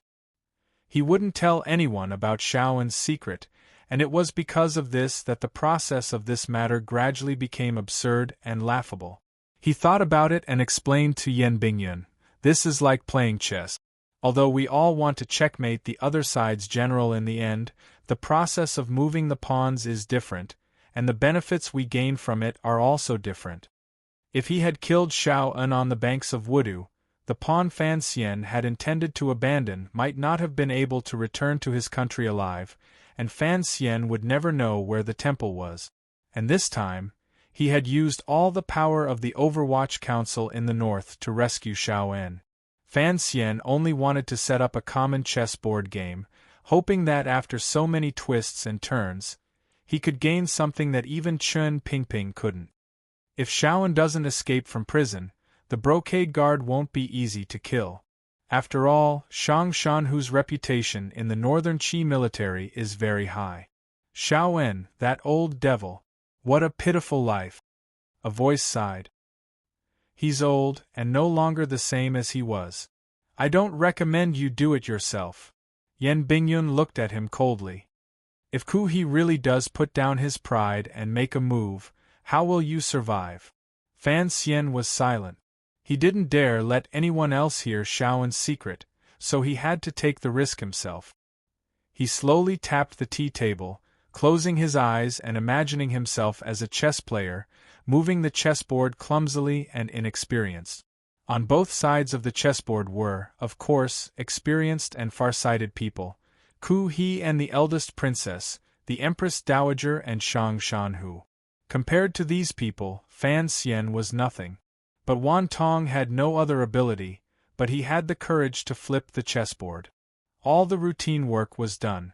The diplomatic mission and the Northern Qi court breathed a sigh of relief, and began to feast to their heart's content. Fan Xian was no exception. In the peaceful capital, the only strange thing was that along the banks of Yuchuan River, there had been a number of strange murders. Along with these murders, there had been particularly frightening cases of arson. For a few days, the flames reflected a red glow on the river that the people of Northern Qi loved. Fan Xian knew very well what was hidden behind these murders. When the intelligence agents of the Kingdom of Qing, who had hibernated for a whole year, began to move, the provost of the brocade guard, Shen Zhong, must have smelled something amiss. The brocade guard, who had taken root among the people of Shangjing, also began to react fiercely and appropriately. Yan Bingyun estimated that some of the hidden sentries he had set up had already been lost in these murders. After all, in a foreign country, it was impossible to conduct such a large transaction right under the nose of the enemy without alerting them. But the Fourth Bureau's intelligence network in the north had been split into several pieces, so there was no fear of the brocade guard digging up too many strongholds. So Yan Bingyun's expression became more and more gloomy. The fourth bureau of the Overwatch Council only had 17 spies in Shangjing. And now, for the sake of the eldest princess and Xiao En, they had paid such a heavy price. He could not help but be angry. Fan Xian did not say anything to comfort him, nor did he say anything.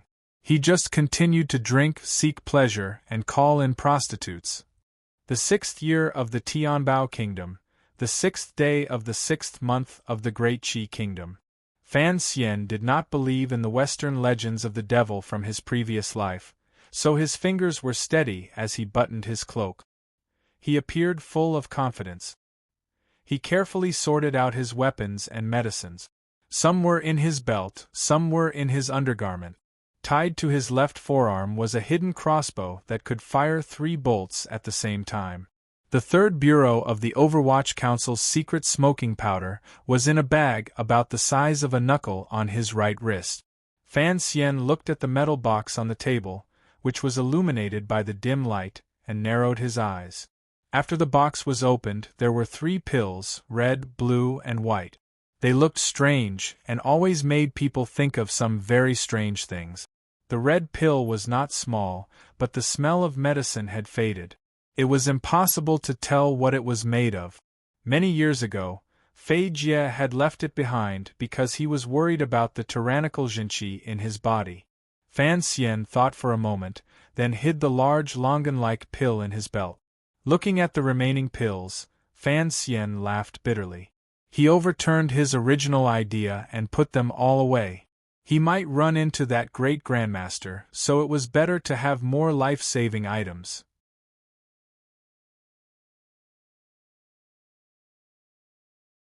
Chapter 233. After hiding the pill, Fan Xian twitched his nose. For some reason, his brain began to feel excited, and the powerful Jinqi in his body began to circulate rapidly along his wide meridians.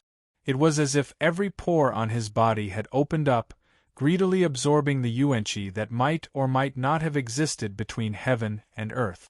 The faint smell of ephedra excited Fan Xian. From the table, he took down the Tiger Guard long knife, which had been modified beyond recognition. He weighed its weight in his hand and carefully used a cloth belt to tie the knife to his back, maintaining the most convenient angle for him to draw the knife. As for the slender black dagger on his leg, it seemed to have become a part of him over the years, and he did not need to pay special attention to it. With a creak, the door was pushed open. Wang Qinian walked in, bowed to Fan Xian, and whispered something in his ear. Fan Xian nodded and glanced at the remaining chores on the table, indicating for him to start. Wang Qinian smiled awkwardly. "My skills are much worse than yours, sir." Fan Xian scolded him. "You have never seen me with makeup on. How do you know your skills are worse than mine? You were a wanted thief in many countries back in the day. Did you not know how to disguise yourself? Wasn't the person sitting next to you personally dressed up?" Wang Qinian lightly flattered him. That skill. Others may not know, but in my eyes, you are an immortal from heaven." "You're talking nonsense." Fan Xian sat down on a stool and smiled. "Which of the clay statues in the temples next to the capital could be prettier than me?" One was thick-skinned and the other was thick-skinned. The two of them made up a few words, effectively dispelling the last bit of nervousness in Fan Xian's heart. Wang Qinian was his closest subordinate. Apart from following him outside Sangzhou and being responsible for intelligence, he had not played an important role. Fortunately, he had the skill to play the supporting role, which made things easier for Fan Xian. Wang Qinian picked up the knife and scraped at Fan Xian's eyebrows. He then took a handful of wet ash from the table and began to apply it to Fan Xian's face. He felt that the stickiness and color were still somewhat different from the commissioner's facial skin. He couldn't help but frown. "Stick flour is still better." Fan Xian sighed and said, "Where can I find them? I did sneak into an official's house to get some makeup powder and rouge, and the effect was pretty good." In a large mansion in the south of the city, torches were held high in the extremely spacious courtyard. A dozen or so black-clothed men covered from head to toe were silently waiting. On the other side of the courtyard, a middle-aged man was sitting on an armchair with his eyes closed, deep in thought. His right hand was gently stroking the glossy black armrest of the armchair. His feet seemed casual, but in reality, they were as solemn as a mountain as he stepped on the bluestone brick. This was General Shang Shanhu, who had resisted the barbarians to the north of the kingdom of Qi for 7 years. He was one of the most famous generals in the world, and the most powerful and prestigious in the northern Qi military. After a long while, Shang Shanhu slowly opened his tiger-like eyes. 2 frightening cold lights stared at the man kneeling in front of him. "Since the palace has not given me a way out," he said quietly, "I will not sit and wait for death. You must be careful. Although those people in the south want to do me a favor, who knows what they are really thinking?" His voice was not loud, but it was deep and resounding, like the ringing of a bell. One could imagine the powerful internal energy of this famous general. The man kneeling in front of him was Tan Wu, who had been living his days in Shangjing. He was the fierce general who had been subdued by Gouda in one move in front of the diplomatic mission. He cupped his fists and said, "General, the Southerners are cunning. You must be careful." "I know what I am doing," said Shang Shanhu. Today was the last time he had entered the palace. The young emperor still had not given him a definite answer. The Empress Dowager had insisted on imprisoning Xiaoen, and Shang Shanhu was worried about his adopted father's safety. That was why he had been forced to do something that violated the laws of heaven. As expected, the descendants of the Zhan family will not let go of any opportunity. Shang Shanhu smiled bitterly. If it were not for the fact that his adopted father knew the secret, the young emperor would certainly have done him a favor. But although the young emperor was a bit feminine, he still retained the heroic spirit that Zhan Qinfeng had left behind. He would not let go of a chance to increase the strength of the country in a short period of time, or even to conquer the south. So it was impossible for his adopted father Xiao En to leave that prison alive. Thinking of his adopted father's decades of misery, this general who had been summoned back to Shangjing felt sad. "Go." He gently waved his hand and returned to the rear courtyard. His wife was in a hurry to prepare a gift for the Empress Dowager's birthday in a few days. "Yes." Tan Wu half knelt on the ground and left. In a residential area outside the Chongwu gate of Shangjing, there was an inconspicuous little yard. Narrow alleys crisscrossed this residential area. Even an old Shangjing resident would be in danger of getting lost. A few dozen feet away from the courtyard, there were some trees that were commonly seen in the north. The trees were as straight as swords, and their white bark was very obvious in the dark. Fortunately, it was already summer, and there had been plenty of rain this year, so the leaves were especially lush. Fan Xian carefully adjusted his zhenqi, valiantly controlling the pulse of his heart. He allowed his body, shrouded in black, to blend in with the surrounding environment to ensure that no one would discover him. His gaze pierced through the palm-sized leaves, looking down at the house to his right.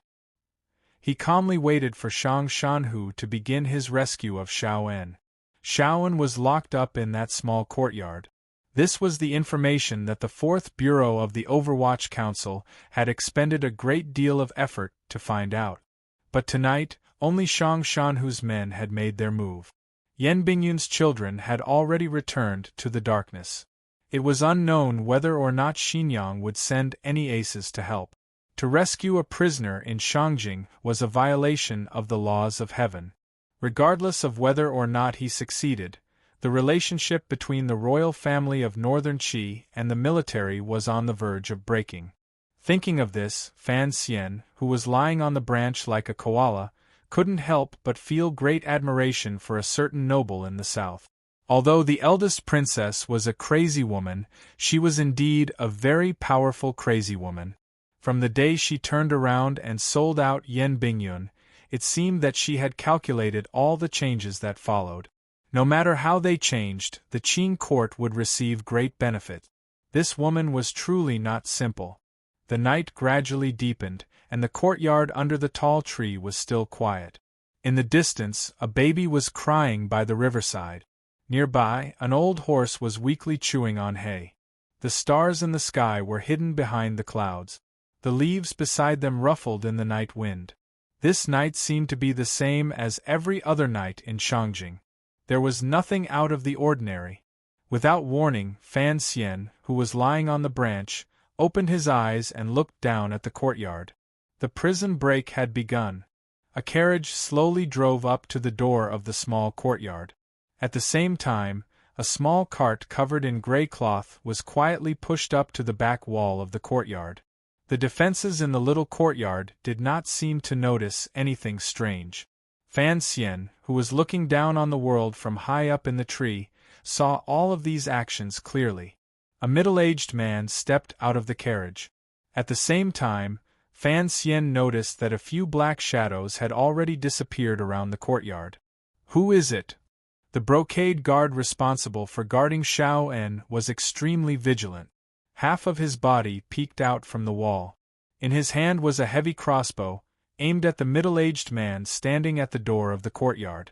The middle-aged man was Tan Wu, whom Fan Xian had met once before. He smiled and opened his mouth to speak. Suddenly, two black lights flashed, and two deadly crossbow bolts, one on the left and one on the right, ruthlessly pierced through the throat of the brocade guard. Blood splattered.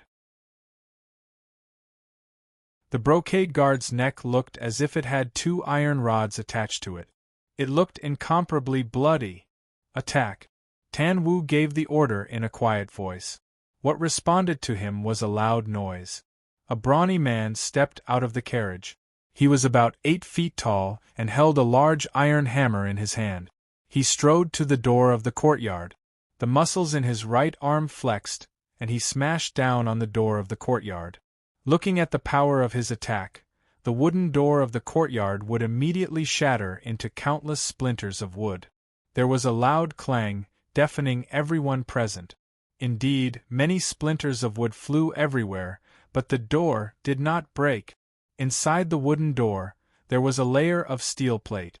High up in the tree, Fan Xian shivered. The place where the Northern Qi brocade guard imprisoned criminals was not as simple as it seemed. In an instant, the brocade guard in the courtyard had already reacted. They began to concentrate their men at the entrance of the courtyard.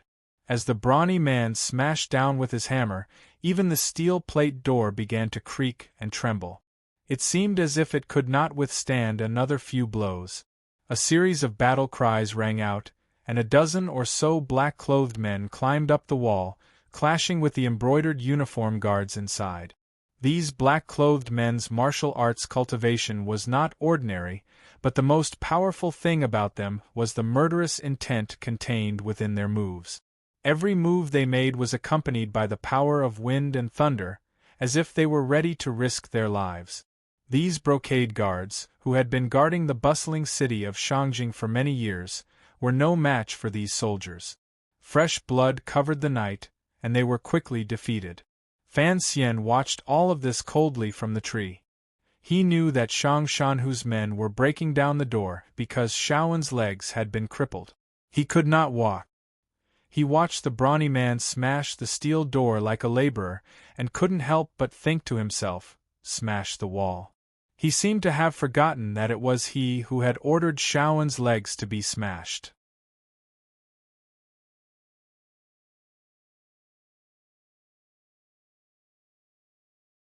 Chapter 234.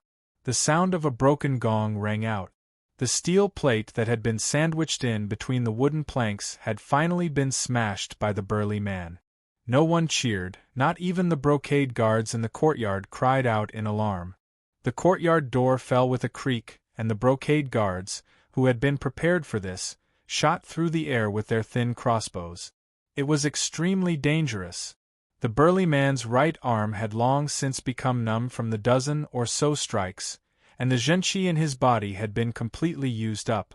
Seeing the crossbow bolts flying towards him, he had no extra energy to react. There were countless "chi-chi" sounds as the crossbow bolts all pierced into his broad body. One of them pierced through his eye socket, and with a squeak, a bright red crystalline object shot out from his eye socket. Ah! Under the pain, the burly man let out a wild howl. Carrying the countless crossbow bolts on his body, he pounced into the courtyard. Every time he took a heavy step, a large amount of blood would spurt out of his body. He only took 3 steps forward before he fell to the stone floor like a small mountain. He smashed into the ground and kicked up a cloud of dust. The ground was covered in blood, but his presence made the embroidered uniform guards in the courtyard take 3 steps back. The dead burly man's body was extremely broad, so it blocked most of the crossbow bolts that were shot outside the courtyard.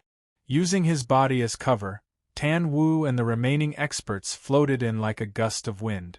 By the time the burly man's body pressed down on the brocade guards, everyone had already killed their way to the side of the brocade guards. At this time, the fighting on the high wall had also retreated into the courtyard. A dozen or so black-clothed men wielded Naomer short knives, which were rarely seen in Shangjing. They had actually forced the 20 or so brocade guards into a small circle that was less than 10 feet wide. The black-clothed men's attacks were extremely ruthless and harsh. Although they were outnumbered, the brocade guards had no way of defending themselves. The scene at this time was like a shark in the deep sea surrounding a large school of fish. The dense school of fish would always be torn apart, and blood would fall into the sharks' mouths. Not long after, the school of fish would be completely devoured. But Tan Wu could not wait. The general's adoptive father was still in the courtyard, and according to the news from the southerners, the palace had not been moved. Therefore, he waved his right hand and made a hand signal. 3 of the black-clothed men with the strongest martial arts separated themselves and charged into the building. Although there were 3 fewer people, the pressure the brocade guards felt did not lessen in the slightest. Between the flashes of swords and blades, there would occasionally be a splash of blood. Then, one of their comrades would have his arm cut off and his chest cut off, falling into a pool of blood on the ground. Fan Xian calmly observed the situation in the courtyard from his perch atop the tree. He knew that things were not so simple. The plan that Yan Bingyun had drafted had already received a response from Boss Xing. Shang Shanhu and Xinyang both thought that this sudden attack was a very good plan. In that case, Yan Bingyun must know what the brocade guard's backup plan was. Tan Wu also knew that things weren't that simple. It was a scream of pain after being injured, but it was also a warning. The 3 black-robed elites who had charged into the building earlier were sent flying out of the building. Blood gushed out of their mouths as they flew through the air. It was obvious just how powerful the elites from the embroidered uniform guards who had been lying in ambush in the building were. Tan Wu's expression did not change. The tips of his feet pushed off the bluestone floor, and his entire body leaped into the air. In an extremely short amount of time, he exchanged 3 blows with the man who had charged out of the building. 3 crisp sounds rang out. "Deputy Commander Xiao, I did not expect you to personally be here watching the defense." Tan Wu looked coldly at the black-clothed man in front of him. He was one of the few aces in the brocade guard, Deputy Commander of the Discipline Commission, Xiao Yuanbing. This man's eyes were deep and bright. He looked coldly at Tan Wu and said, "The Empress Dowager knows that you rebels and traitors will come to make trouble. I will personally stand guard here and see who can rescue this prisoner." This Deputy Commander Xiao spoke with great confidence. Tan Wu covered his mouth and coughed twice, spitting out a few drops of blood. He was no match for his opponent, but there was not a trace of panic in his eyes. Instead, he narrowed his eyes and looked at the back of the courtyard. Fan Xian, who was on the tall tree, was no longer paying attention to the fight in the front yard. Instead, he looked at the small cart at the back of the courtyard. At this moment, the small cart was pressed tightly against the stone wall at the back of the courtyard. The wall looked ordinary, but it was incomparably sturdy. A very soft hissing sound rang out. Deputy Commander Shao frowned slightly. With a palm strike, he pushed back Tan Wu, who had rushed forward to attack, and turned his head to look at the back of the building. Fan Xian carefully adjusted his posture, ready to go down the tree at any time. Looking at the small cart, he gently opened his mouth and spat out a single word soundlessly: explode. An earth-shattering explosion rang out in that instant. The small cart had exploded for some unknown reason. Like a bolt of lightning, it blasted a large hole in the stone wall at the back of the courtyard. Stone fragments flew out like arrows, and in an instant, the 30 brocade guards lying in ambush at the back of the wall exploded into bloody corpses.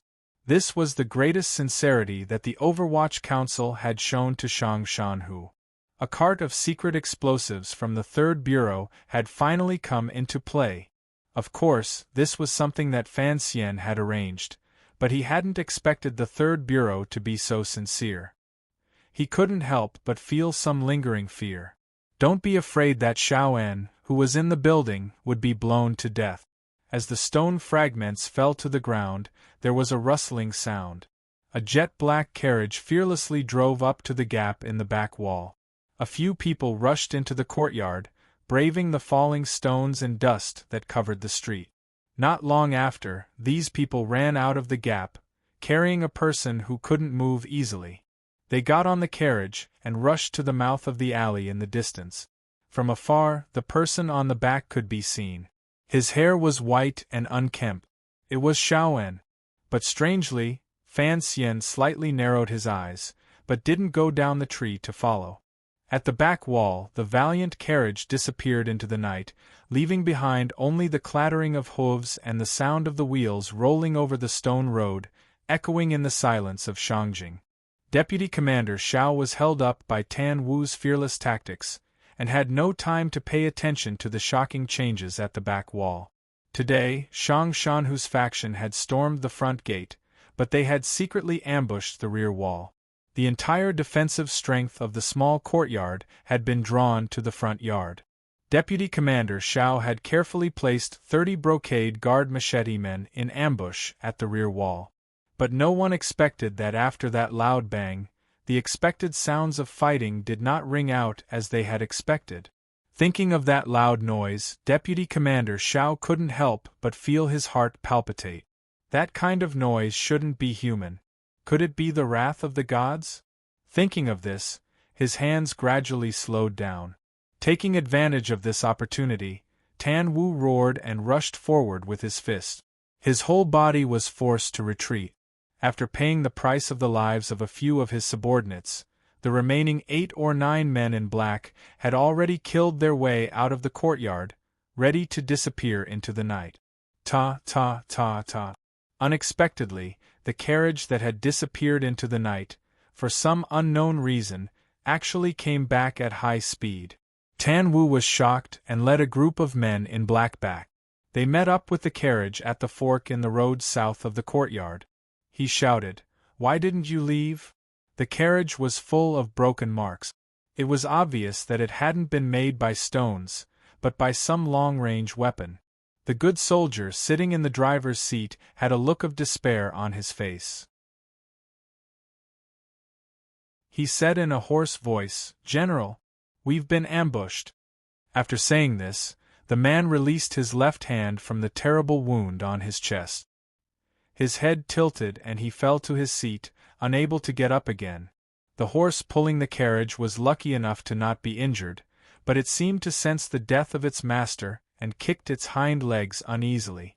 The slow clatter of the horse's hooves rang out again, as if to echo the lonely sound of the horse's hooves. The clatter of the close-knit alleys around the courtyard began to ring out. The sound grew closer and closer, more and more frequent. In the pitch-black night, the stars in the sky seemed to be startled, and scattered down a bit of light, allowing everyone to clearly see where the sound of the horse's hooves was coming from. Countless brocade guards silently surged out of the alleys from all directions, and among them were soldiers from the Shangjing government. The sound of the horse's hooves rang out, and the solemn ambushers surrounded the lonely carriage and the 9 men in black next to it. Wherever their spears pointed, there wasn't a gap to escape. Capture them. The brocade guards parted.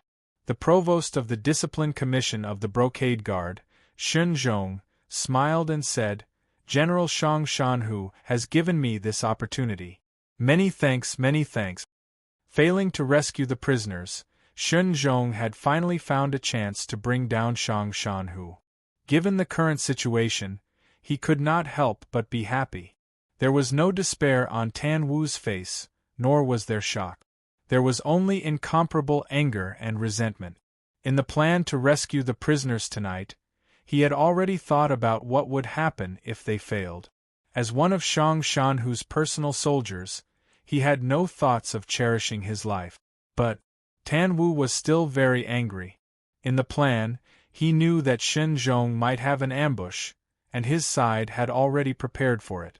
For example, the residential buildings in the direction of the carriage should have been on fire by now, but it was still quiet. For example, the alleys where the brocade guards were lying in ambush should have been chaotic, but today there was not a single movement. Fan Xian was mixed in with the tree branches, calmly watching the situation in the distance. He looked at Tan Wu, who was as angry as a wounded eagle, without a trace of expression. In the plan, Shang Shanhu's side would be the main attack, and the task of covering the retreat should have been carried out by the spies from Xinyang and the Overwatch Council in Shangjing. But the eldest princess did not move, Yan Bingyun did not move, and Fan Xian did not move either. Compared to Shang Shanhu's northern soldiers, the Qing people, without a doubt, were quite consistent in their sinister and tacit understanding.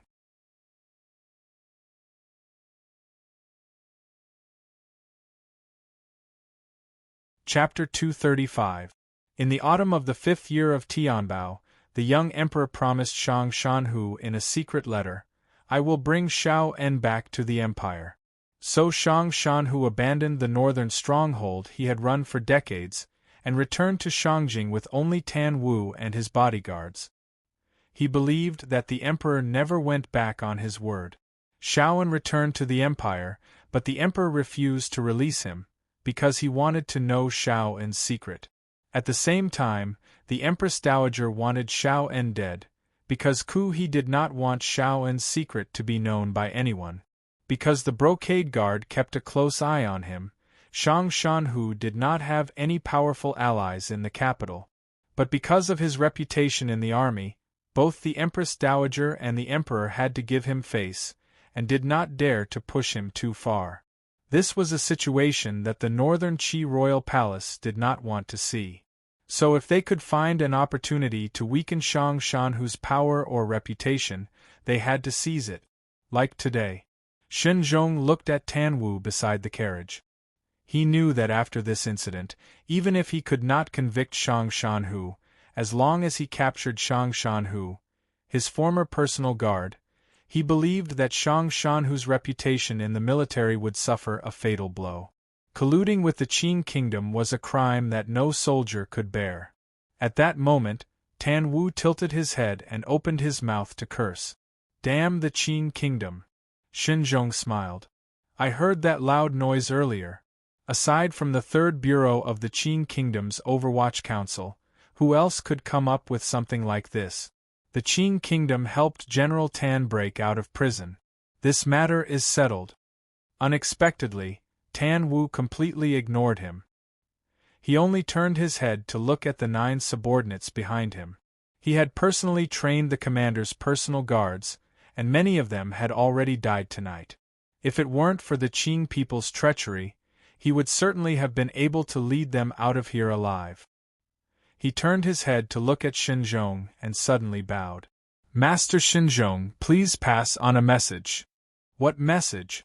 Shun Zhong did not press the issue, because he still held the hope that he could capture him alive. "The one who killed me is Fan Xian." Tan Wu was the commander's confidant, so he naturally knew who was involved in the plan. Fan Xian was the commissioner of the Overwatch Council and happened to be in Shangjing, so his role in it was obvious. The name Fan Xian came out of his mouth, filled with resentment and hatred. It was clearly transmitted into the ears of the hundreds of people present. Up in the tree, Fan Xian's face was calm, as if he hadn't heard anything. He knew that Shang Shanhu would eventually realize that he had played a dishonorable role in all of this. What's more, Tan Wu had roared before he died. As soon as he finished speaking, Tan Wu flipped his wrist and a snow-white saber light slashed upwards, slicing off his own cheek. The saber light turned again and slashed across his neck. His head fell to the ground. Immediately after, 9 swishing sounds rang out at the same time. 9 heads were washed away from the black-robed man's body by the blood, rolling onto the ground. They rolled together with Tan Wu's glaring, bloodied, and incomparably miserable faceless head. Strangely, Shen Zhong did not stop them from committing suicide. He only watched coldly. After a while, he said softly, "These were all brave warriors of the nation. It is a pity that they were killed by the Qin people. Everyone, give them a proper burial." As Tan Wu killed himself, Fan Xian's heart trembled slightly. With his exceptional hearing, he heard Shen Zhong's words. Only then did he realize that Shen Zhong was not a simple man. All of the people who had tried to break out of the prison were dead. Only the lonely carriage remained, surrounded by the brocade guard. Everyone knew that the ancestor of the brocade guard, Xiaowen, was in the carriage. He was no longer as brave as he was in the past. Without any warning, the carriage suddenly burst into flames. It was unknown what was attached to it. The fire was so strong that it enveloped the entire carriage in a moment. The horses in front were startled, but they could not make a sound. They continued to charge forward with the carriage in their mouths. There was a flash of saber light, and 2 horses fell to the ground with a thud. Their heads were bleeding profusely. Shen Zhong looked coldly at the burning carriage. No one knew what he was thinking. Deputy Commander Xiao looked at Fan Xian and said anxiously, "Sir, quickly put out the fire. His Majesty wants Xiaowen alive." Shen Zhong smiled and waved his hand, stopping his subordinates from putting out the fire. He motioned for Deputy Commander Xiao to come in front of him.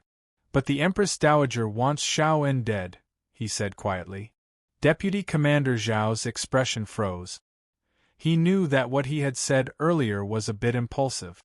He then noticed that a strange feeling had appeared in the corners of Shen Zhong's eyes. He heard Fan Xian quietly say to himself, "After being locked up for so many years, since I can't escape, death may not be a bad choice." The flames soared into the sky. In a short while, the carriage had been burnt to a crisp and fell into the street. Black ash rose, and the heat was suffocating. As soon as the fire stopped, a brocade guard coroner stepped forward and began to carefully examine the corpse in the carriage. Not long after, he reported, "It is indeed Xiaowen." Shen Zhong nodded. "The leg injury is new?" "Yes." "The injury was not more than 2 months old." "Tooth?" "It is the same as what was recorded at Wudu. There are 3 missing teeth." Shen Zhong's expression was a bit strange, as if he could not believe that Xiaowen had died. It was as if he did not know how to express his feelings. In short, his smile was a bit strange and a bit indifferent.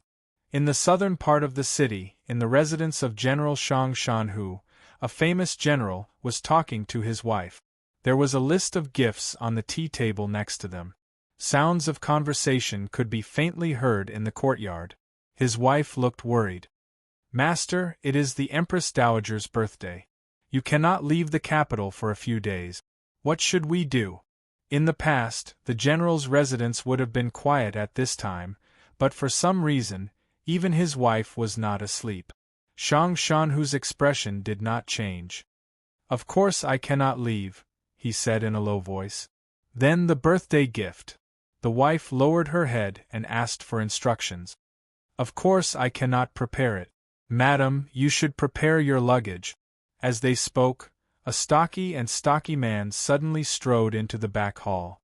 The wife recognized this man as the marshal's personal attendant.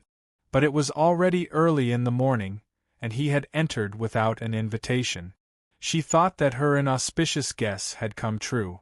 She looked at Shang Shanhu in a panic and said in a trembling voice, "You really did it?" Shang Shanhu was not angry, but his black silkworm eyebrows gradually became sharp as swords. In a low voice, he said, "I am loyal to the court, but if there is something I cannot do, you must allow me to be impudent." The wife did not say anything more.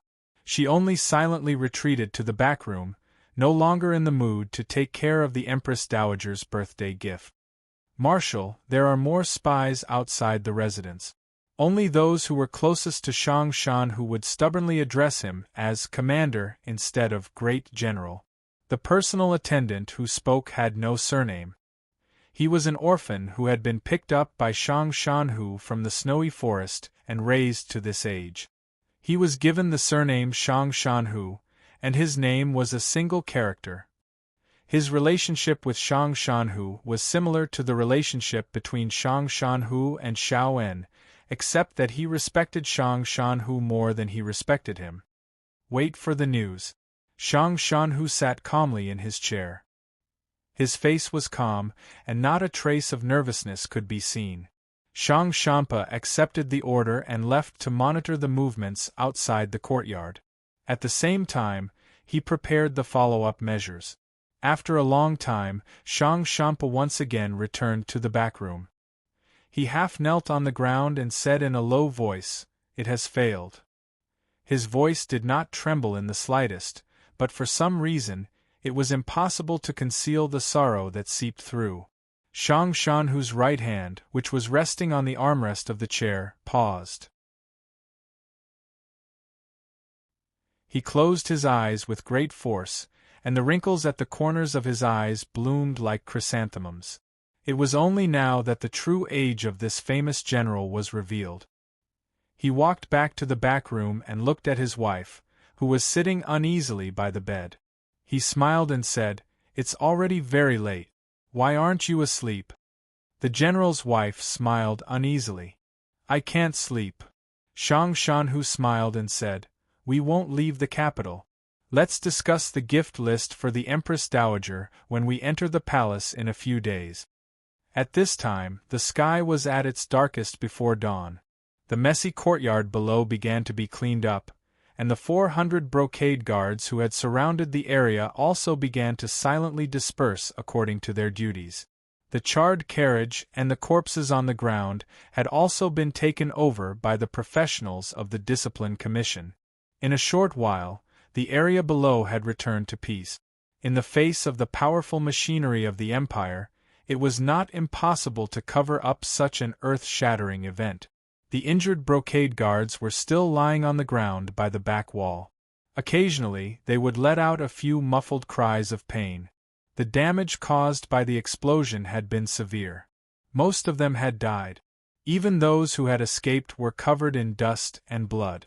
At this moment, there were people carrying the injured brocade guards towards the yamen in the direction of the northern part of the city. The physicians were also nervously following behind them. The long line of stretchers looked like a thin centipede, twisting their waists as they moved forward. Fan Xian carefully crouched on a tree branch. He tightened his muscles, then relaxed them again. He repeated this process over and over again, so that his reflexes would not slow down if he stood still for too long. He looked at the injured people on the stretchers in the alley under the tree. He thought to himself, if it weren't for the fact that I loved watching The Silence of the Lambs and Leon the Assassin, I'm afraid I would have let that old man escape.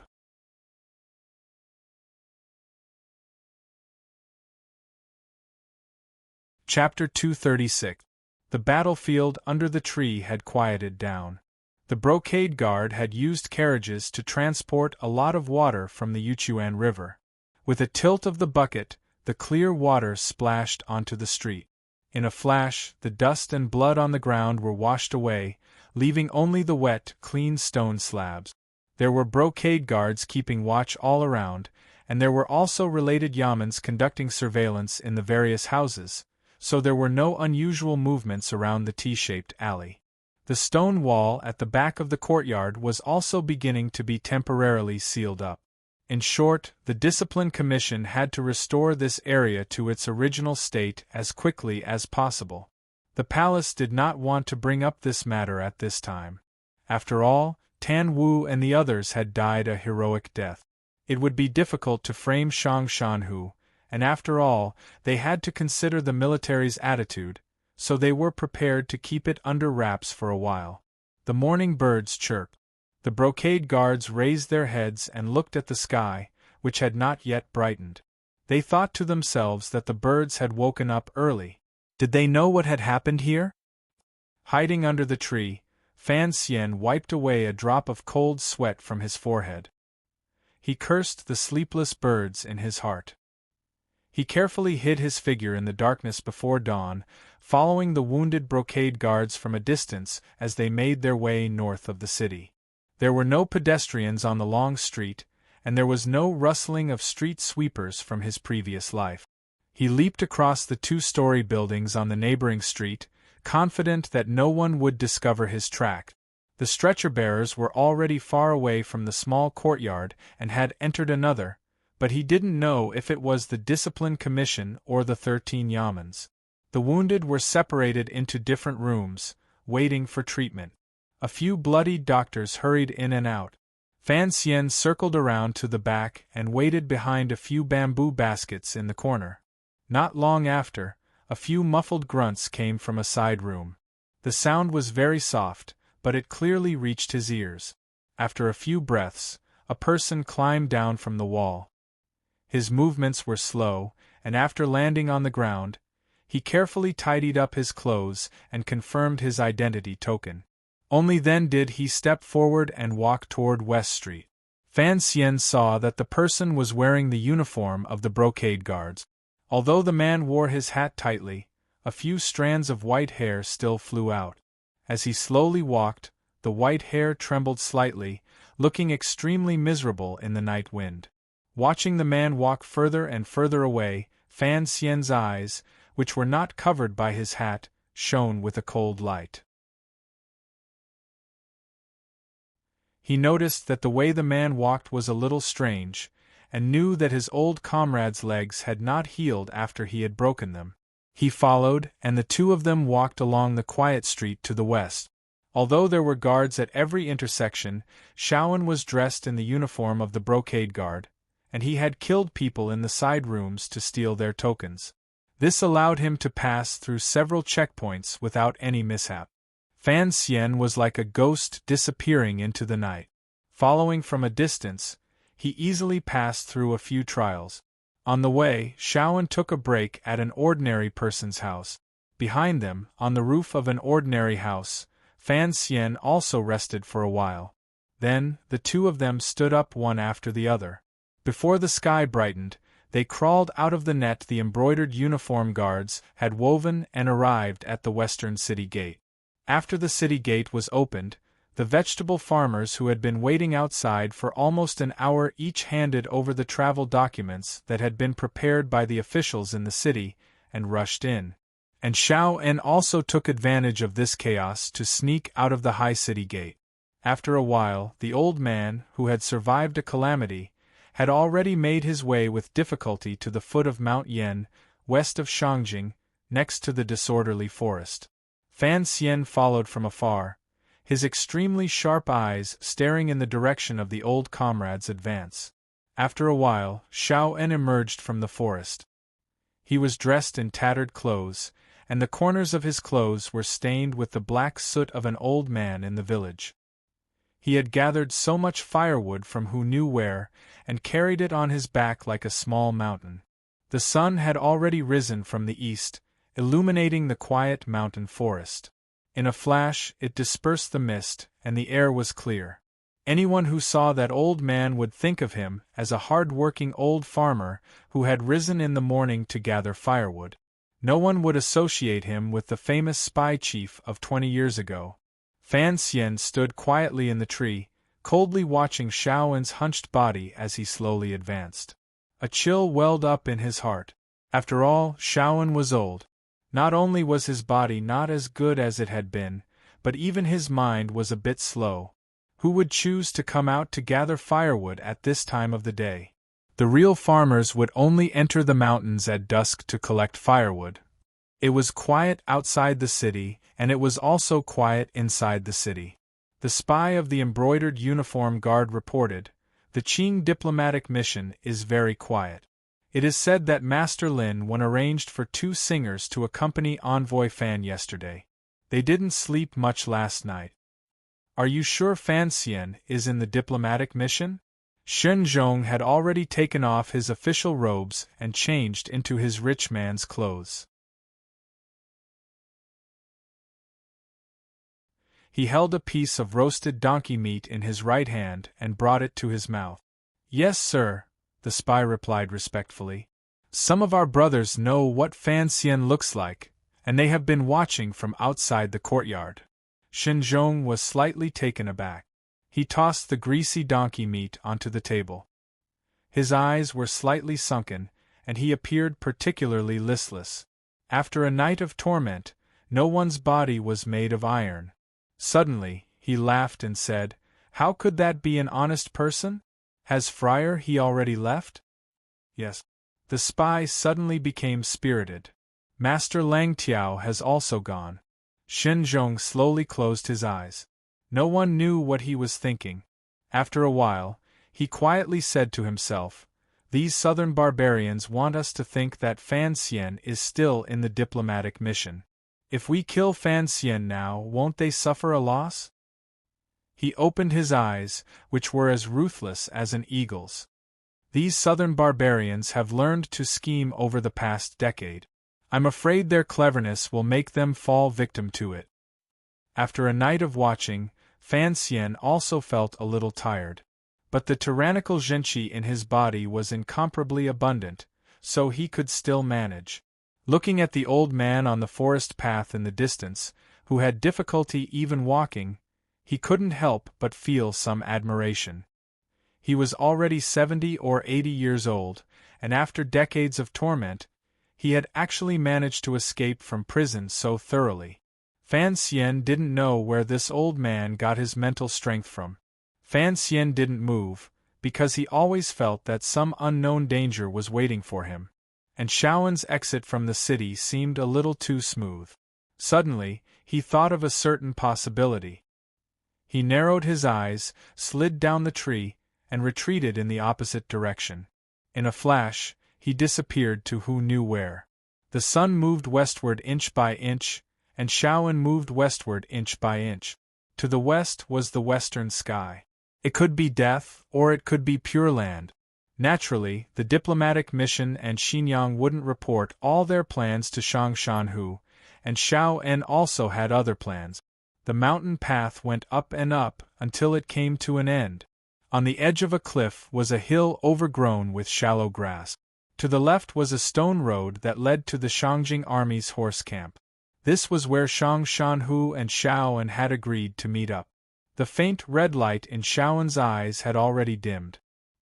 He tilted his shoulder slightly, letting the small mountain of wet firewood fall to the ground. He patted his butt and sat down.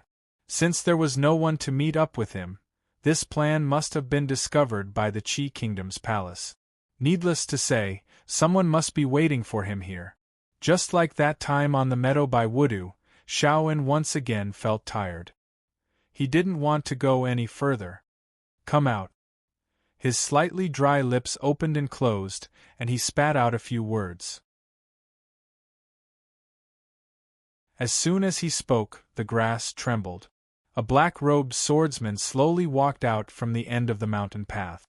This swordsman had a very high forehead, and his face was very pale.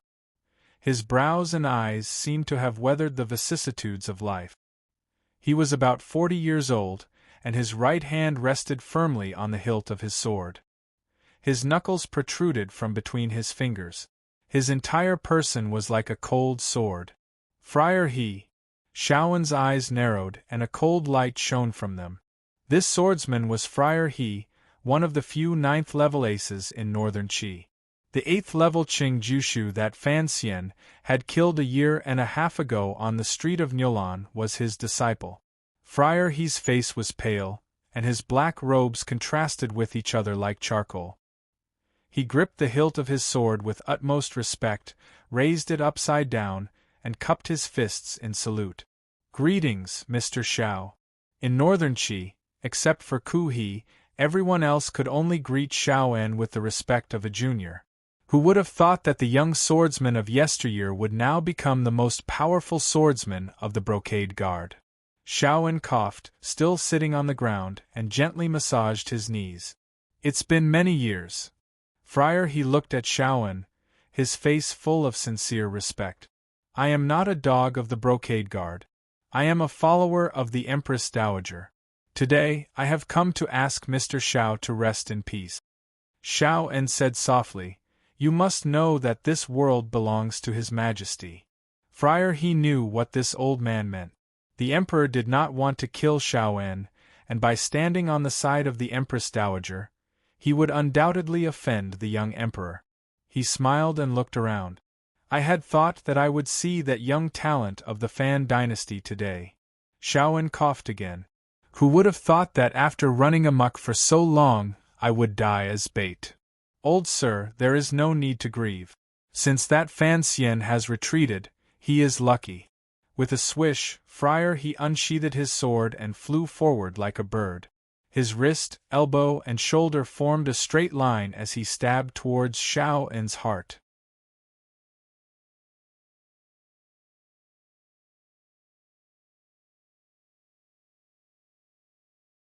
Chapter 237. The tip of the sword plunged into Shao En's left shoulder, and he pulled it out in a split second, drawing out a spray of blood. However, the flower was not particularly beautiful. Shao En's old body seemed to have much less blood in it than a young man's. With a dull thud, Friar He held his sword across his chest and retreated. Shao En sat on the ground, holding a branch as thick as a forearm in his withered right hand. When Friar He thrust his sword earlier, the old man had used some unknown technique to disregard his left shoulder and strike Friar He's shin with the branch from an impossible angle. The tip of the branch in his hand had been smashed to smithereens, a testament to the strength of the blow. Friar He felt a sharp pain in his left leg, and his already pale face turned even whiter. His right hand still held the hilt of his sword steadily, but his left leg, which had been struck by the tree branch, began to tremble. He had thought that, with his 9th-level strength, it would be easy for him to kill a weary old man covered in old wounds. Even though he knew that his opponent was Shao En, the terrifying Shao En he had known all those years ago, he had made ample preparations. But he still did not expect the old man to be so unpredictable and strange. Shao En coughed and said, "My leg was broken by that Fan kid, so I had to hit your leg first, even if I couldn't break it." Before Shao En could finish speaking, Friar He swung his sword again. His sword was like a swimming dragon, circling around Shao En, who was trapped on the ground. He had long since let go of any thoughts of underestimating his opponent. Instead, he carefully dealt with him as if he were facing a grandmaster. Friar He's swordsmanship was completely different from the common schools of thought in the world. It was said that he had inherited it from a certain barbarian in the north of the mountains, and was as fierce as a swimming dragon. Occasionally, it would be diluted, but it was in harmony with the natural principles of Ku He's lineage. It was said that after he had completed his swordsmanship, he had once asked Ku He for advice and had benefited greatly. At this time, Shao En only had a wooden stick in his hand. It was difficult for him to move, and he was trapped. Even so, the branch in Shao En's hand was like the tongue of a viper, flicking and flicking around his body. Occasionally, it would stab out horizontally with a strange edge, forcing Friar He to retreat. But Friar He's true qi gradually rose, and sword light enveloped his body. The air began to buzz, and Shao En's wooden stick was no match for him. The sword and the staff clashed, and the branch in Shao's hand immediately became countless pieces of wood floating in the air. Shao En stretched out his hand and casually picked up a branch. He thrust it diagonally to the right, breaking Friar He's soul-chasing sword. He came from the mountains with a bundle of firewood, but the wet twigs would run out sooner or later. After an unknown period of time, the heat of the summer gradually rose at the end of the mountain road, and the sun began to spread its sinister rays. Xiao En's tattered clothes were riddled with narrow gashes, from which blood was seeping out. There were a few deep wounds on his chest, and one could even see the flesh torn by the sword aura. However, the old man had lost too much blood, so the wounds were pale. Around his body, there was a layer of densely packed mosquito wings and limbs. These insects that did not know life or death had smelled the blood, but in a moment they were sucked into the sword Qi true power, and turned into dust. 5 steps in front of Xiao En, Friar he stood, sword in hand. His pale face was tinged with blood, and his right hand, which held the hilt of his sword, finally showed signs of trembling. He hadn't had it easy either. His black shirt had long since been chopped into a mess by the wet twigs around Xiao En. His body was covered in wounds, and even more frightening were the fresh twigs and stubble around them. "Come out. That Fan kid won't come." Friar he swallowed. He hadn't expected the old man's desire to live to be so strong. But seeing that Xiao En was about to die, and that the expected southern Qi man still hadn't made a move, he couldn't help but call out to his companions. Xiao En's eyelids fluttered, and he glanced at the enemy who had been hiding nearby. "Ku," he called out to these juniors. "Isn't that a little disrespectful?" The man approached in silence, holding a curved knife in each hand. What was particularly frightening about the blades were the many thin steel spikes that looked like the wounds on Friar He's body. He silently bowed to Xiao En. "Sister Haitang escorted Mr. Xiao back to the capital. Because of His Majesty's strict orders, we could not attack. Today, Mr. Xiao escaped from prison, and I had no choice but to act. Please forgive me, Mr." Xiao En laughed coldly. Ku He's disciples have indeed learned his way of scaring people. On the surface, they appear to be benevolent and righteous, but secretly they are evil and treacherous. They're just looking for an excuse to kill me. Why make it sound so innocent? This man was Ku He's first disciple, the Emperor's martial arts teacher, Lang Tiao. Seeing that Xiao En was insulting his teacher, he didn't say anything more. He crossed his wrists, and the 2 curved knives in his hands became 2 balls of black light, flying toward Xiao En's head. Xiao En suddenly let out a wild roar. The pure inner strength he had cultivated for nearly 50 years finally exploded. He pushed out his palms, attacking Lang Tiao's knives from an impossible angle. The wind from his palms was swift and fierce. If Xiao En's palms killed him, Lang Tiao's wrists would immediately be shattered. Lang Tiao was silent, but he twisted his wrists, and the 2 sharp curved knives in his hands spun back in a strange way. The backs of the knives struck the back of Xiao En's hands. 2 sounds rang out at the same time. The back of Xiao En's hands was instantly sliced by the steel spikes on the 2 curved knives, but at the same time, Xiao En's palms had also reached in. Lang Tiao was still expressionless. He let go of the hilts of his knives and pushed out with both palms. After a light sound, the 2 palms, who were 30 years apart in age, fiercely struck each other. There was nothing fancy about this. It was purely a contest of strength. As Ku He's first disciple, Lang Tiao's spirit was at its peak. Xiao En, on the other hand, had been imprisoned for many years and had suffered all sorts of suffering. He was no longer as brave as he had been in the past. In comparison, Lang Tiao had the upper hand. With a swish, Lang Tiao pushed Xiao En back. With a flick of his wrist, the knives glowed even brighter, slashing toward Xiao En's shoulders. The 2 curved knives in his hands had a thin chain tied to his wrist. The 2 knives glowed as they flew toward Xiao En, reflecting the red sun high up in the sky. It was a terrifying sight. The dying Xiao En suddenly found strength from somewhere. His eyes rolled up and his middle finger bent slightly. He raised it toward the sky, blocking the lower edges of Lang Tiao's powerless hands. At this moment, countless gusts of wind rose up. A figure, like a gray dragon, soared into the sky from the grass, directly attacking the two combatants. Friar he had been standing with his sword, waiting for this moment. He had been waiting for Fan Xian to come out. He gripped his sword with both hands. He had been accumulating power for a long time. From head to toe, he chopped down vertically without any extra trick. There was a hissing sound. Even the air seemed to be cut open by the sword, let alone the person who was charging at him at high speed. But Friar he didn't know that the person he wanted to kill was one of the most skilled dodging figures in the world. He only saw the figure twist in the air in a strange manner. Without any leverage, like a shadow, he dodged the attack.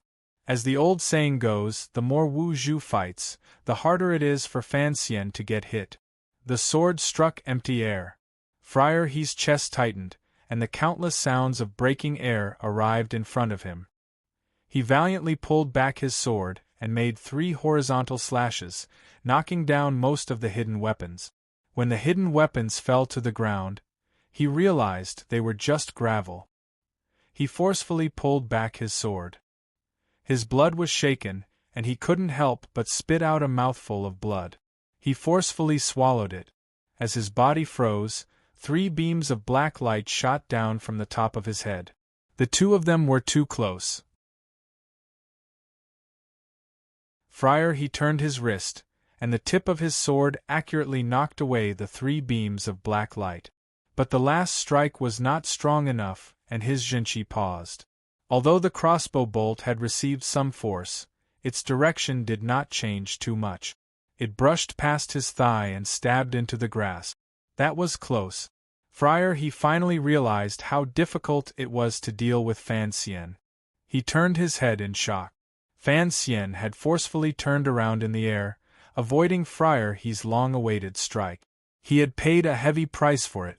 Even though his meridians were much wider than the average martial cultivator's, he still couldn't stop his blood rushing. His Zhenqi felt like it was being torn apart, colliding with his meridians. He didn't have the dignity of a martial artist. Still in the air, he spat out a mouthful of blood, looking wretched and wretched. But in a flash, his meridians were cleared. At that moment, Lang Tiao's terrifying twin blades had already sunk deep into Shaoen's shoulders. Fan Xian let out a strange cry. Still in the air, he had already pulled out half of the long blade from his back and swung it at the back of Lang Tiao's head. Lang Tiao seemed to have eyes in the back of his head. With a swish, he pulled back his blade. The tip of the curved blade struck Fan Xian's hilt half a foot, the weakest point of the blade. With a clang, the other half of the long knife in Fan Xian's hand broke again, but the pitiful remaining part of the knife still chopped down brutally. Ding, ding, ding, ding, it swept away all the steel spikes on the curved knife in Lang Tiao's hand. In that instant, Fan Xian abandoned his blade, circulated his qi, and punched out. 2 of his best black fists transformed into 2 dragons, striking at Lang Tiao's temples. He didn't care that the tip of his opponent's blade was aimed at his lower abdomen. He knew that against an expert of this level, he had to be steady, accurate, and ruthless. He had to leave no way out for himself, and no way out for his opponent. Lang Tiao suddenly turned his head, a cold light flashing in his eyes. He crossed his palms and sealed Fan Xian's fists. Their energies intersected. The tyrannical Jinchi of the nameless martial secrets and the Tiani Jinchi of Ku he finally met.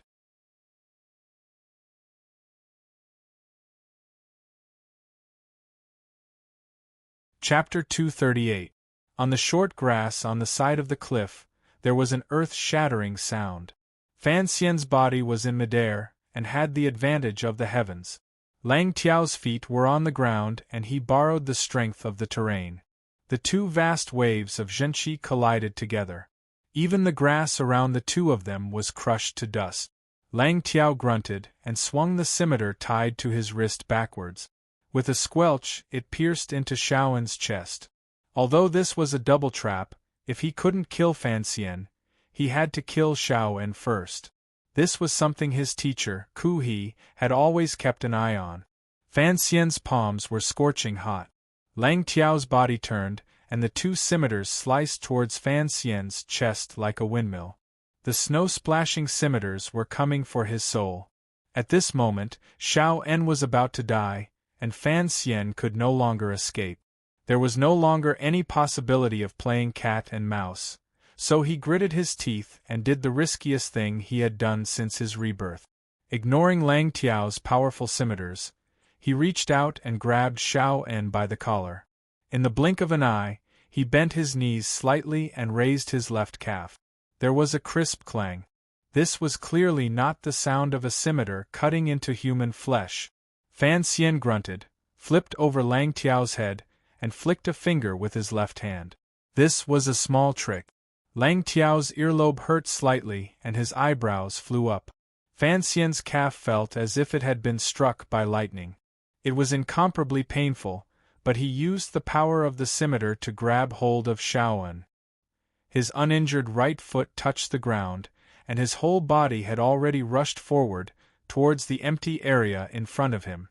He rushed towards the cliff and then jumped down. Lang Tiao's expression was wooden, but he was shocked. Why did his scimitar feel like it had hit steel when it had landed on Fan Xian's leg? He had great confidence in the power of his scimitar. The secret of the round scimitar was enough to cut through metal. Even if his opponent was wearing armor, it would still be cut in half.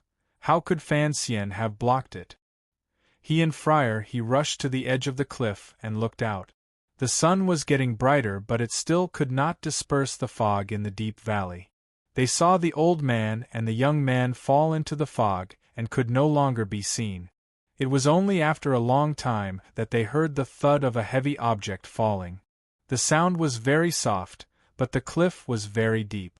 The two of them could hear it even from the edge of the cliff, so they could imagine the intensity of the collision. "He fell to his death," said Friar He. Lang Tiao shook his head. "Xiao En won't die easily. Fan Xian, I think it's even harder." Lang Tiao and Friar He were one of the few 9th-level masters in Shangjing City, and yet they were unable to kill Xiao En, who was heavily injured, and Fan Xian, who had just entered the 9th level, on the spot. This fact made the two masters shiver in fear. "We can't climb this mountain," Friar He said with a frown.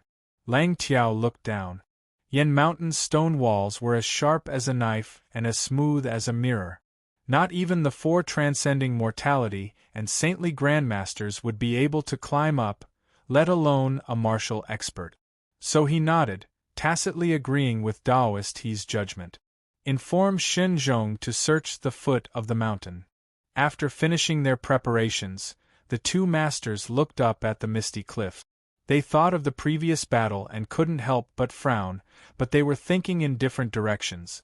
Why did Fan Xian risk his life to save Xiao En? This was Friar He's question. Why did Fan Xian's strength far exceed little sister's assessment? This was Lang Tiao's question. Suddenly, Lang Tiao's eyes flashed coldly. With a flick of his wrist, the tip of his knife accurately sliced off a piece of flesh from his earlobe. Friar He had always trusted Ku He's knowledge and ability.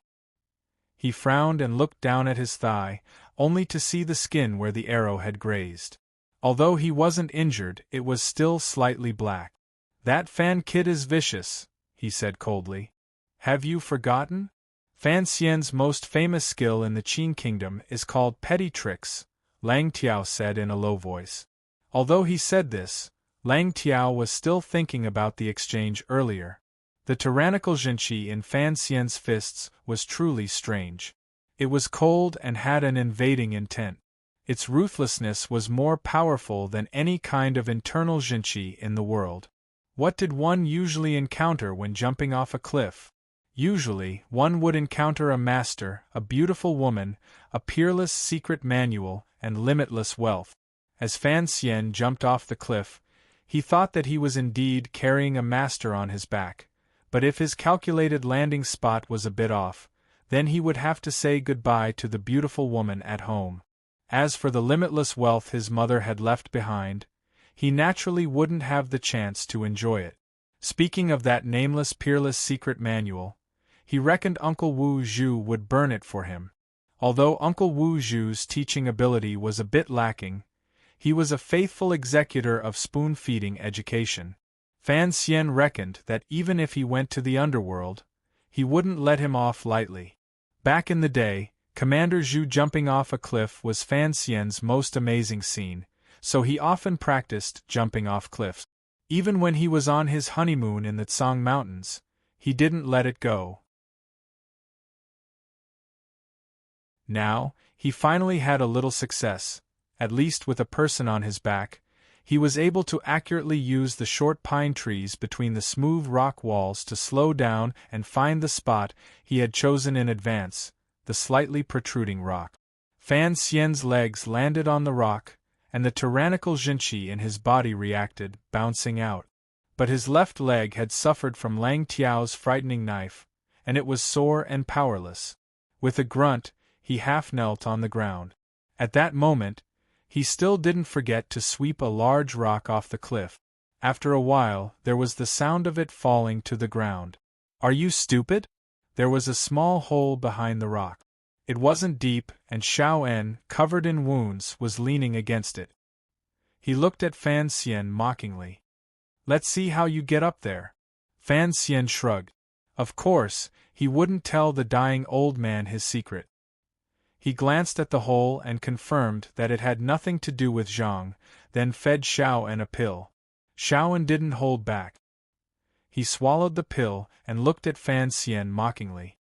If this was 20 years ago, how could Lang Tiao and Friar He, 2 juniors, be a match for me? But you?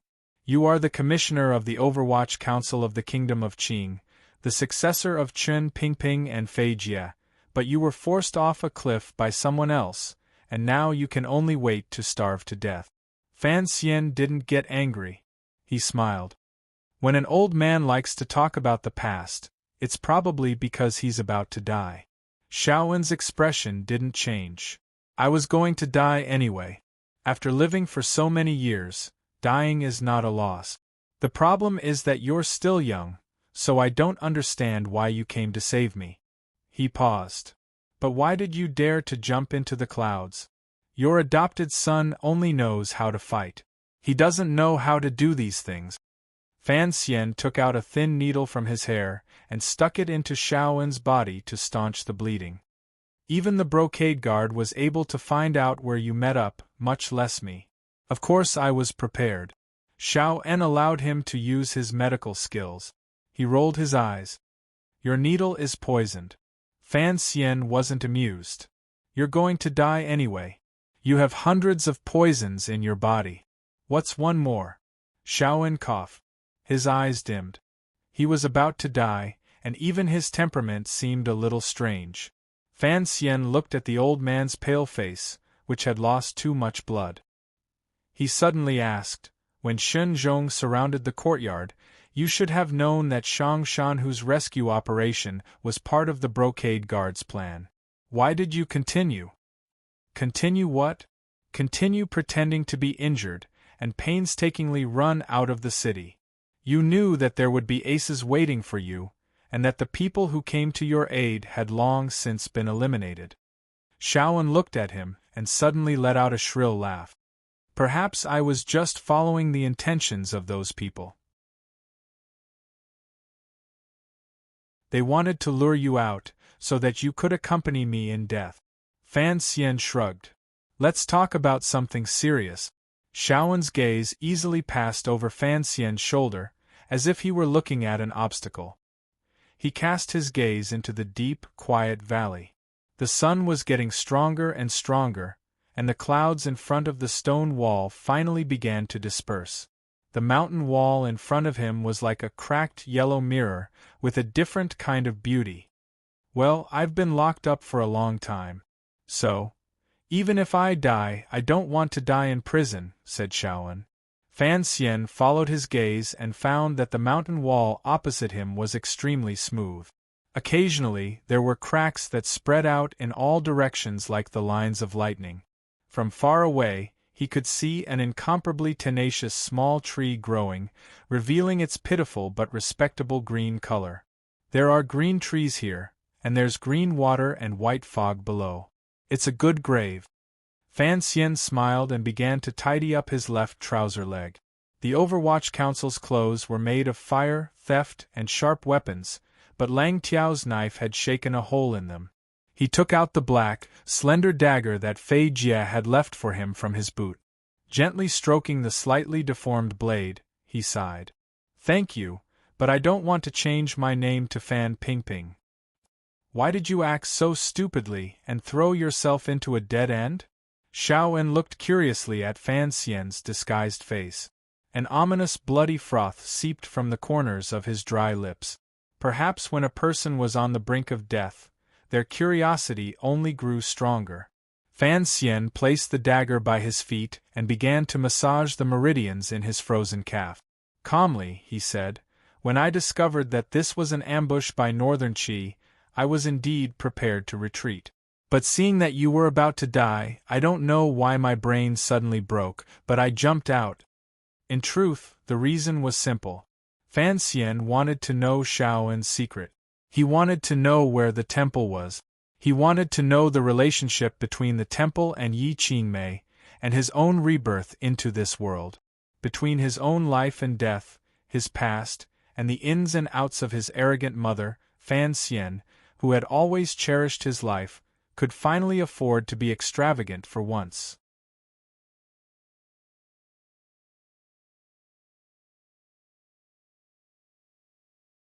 Chapter 239.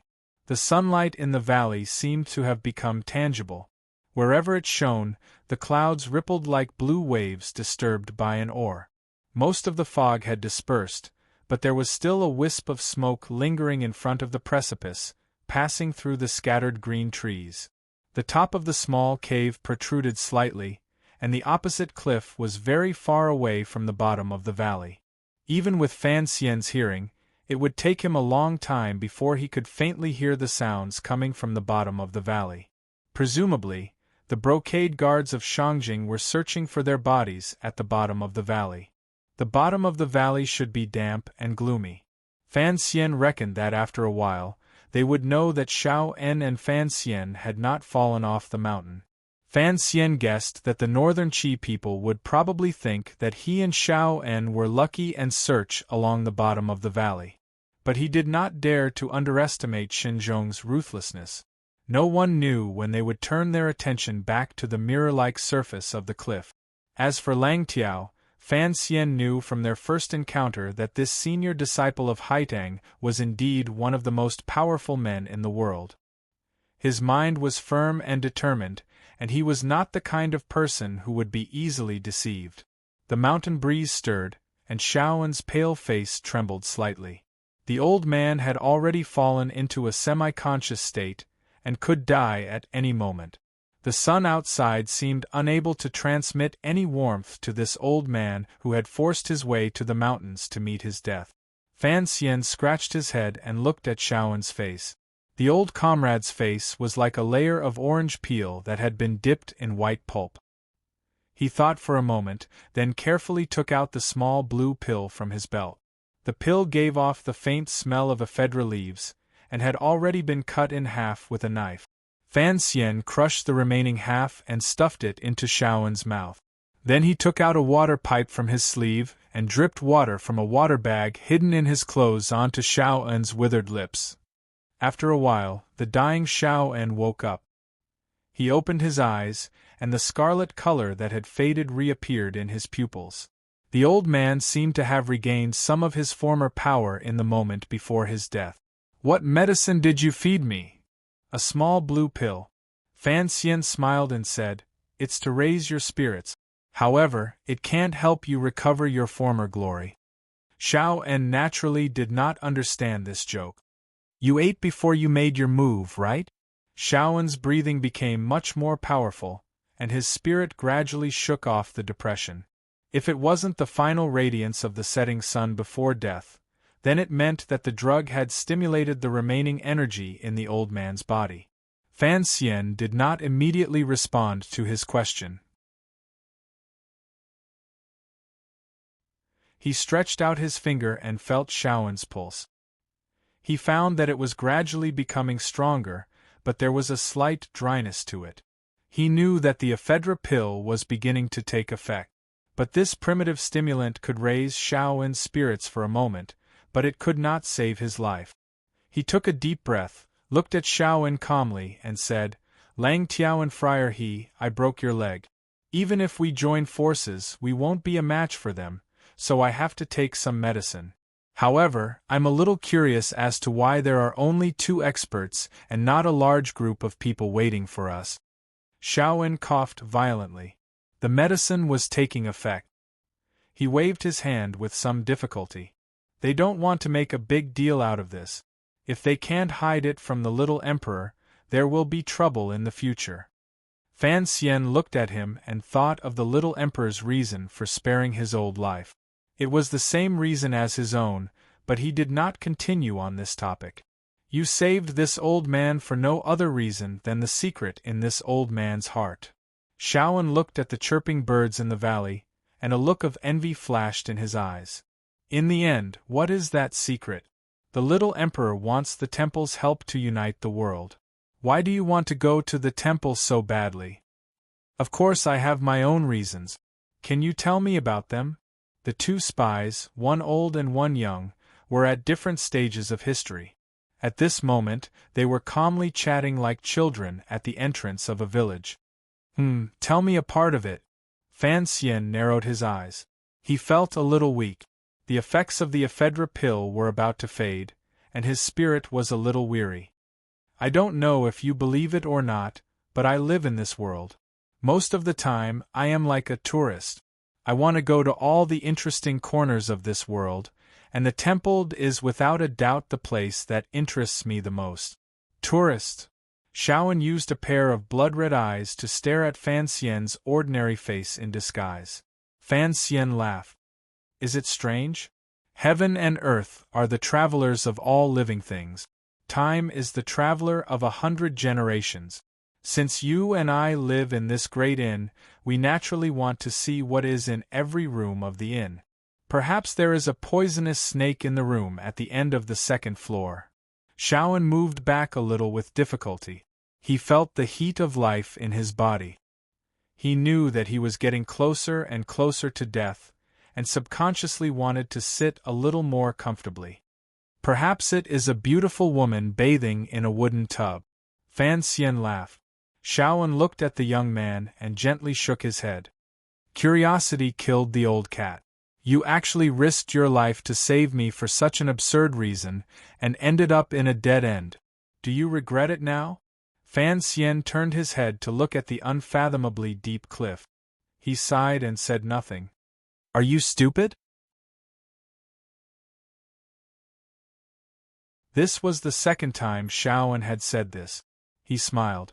For a worthless secret, you buried your own life. Fan Xian laughed bitterly. That's right. In the face of death, all secrets are unimportant. Shaoen suddenly looked at him strangely and said, Can I ask you a favor? Fan Xian's heart trembled. Although this old man was no longer as brave as he had been in the past, his status was still there. On his way north, he had never asked for anything. What do you want to say? Shaoen's voice was a little strange. I am not afraid of death, but after I die, you will be trapped in this cave alone. I reckon that in the end, you will be so hungry that you will be interested in my corpse. Fan Xian was startled, but he understood what the old man was afraid of. He felt a little disgusted. Your old arms and legs. If I wanted to chew on your flesh, I would be afraid of breaking my own teeth. Shaoen laughed bitterly. When you are really hungry, what can't you do? Fan Xian frowned. You're not even afraid of death, and you're afraid of me eating your flesh? Shaoen stared at him. There are many people in this world who are not afraid of death, but they are afraid of cockroaches. He paused. I am not afraid of death, but I am afraid of being eaten by you after I die. That feeling is not good. The effects of the medicine had temporarily replenished Shaoen's energy, so his speech had gradually become smoother. The wounds on his body had long since stopped bleeding, but the strange red in his eyes had deepened. This was not a good sign.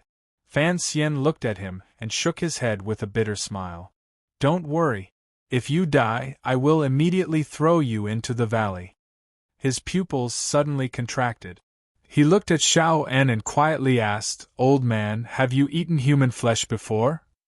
The cave suddenly became quiet. For a long time, Xiao En's voice did not ring out. After a long while, the old man said expressionlessly, When I went to the temple, the mountains were sealed off by heavy snow. There was nothing to eat, so I had to eat human flesh. Fan Xian's heart thumped. Although he had dug up graves and dissected corpses since he was young, the thought of eating human flesh still made him feel disgusted. He unconsciously looked away from Xiao En's withered lip. Xiao En laughed strangely. Human flesh, in fact, is really disgusting. But what Ku he ate was much more delicious than what I had. Fan Xian's heart trembled again. Today, the high and mighty Grandmaster revered by tens of thousands of people, the imperial advisor of Northern Qi, Ku he, had actually eaten human flesh?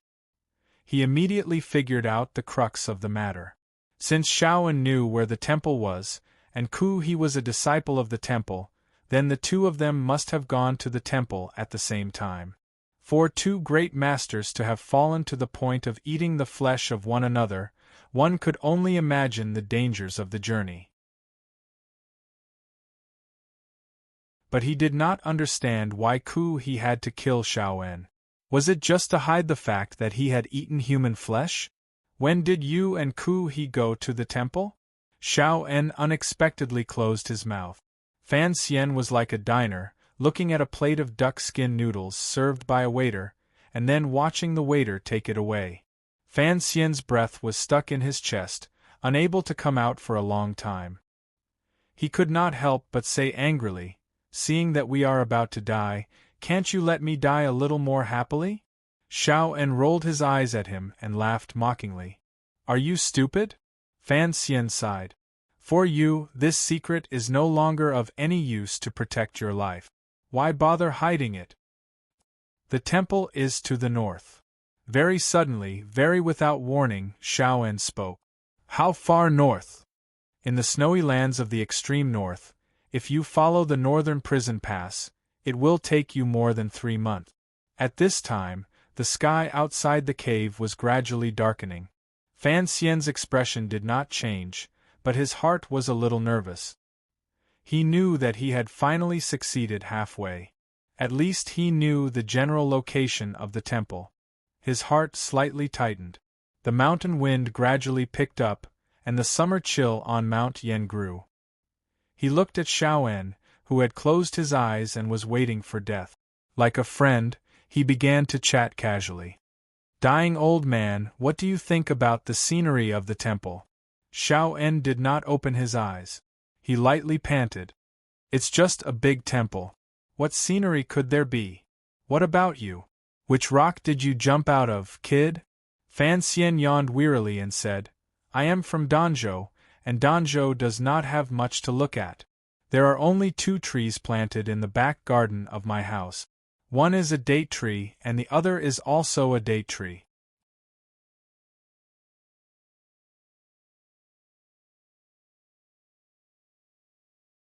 Chapter 240.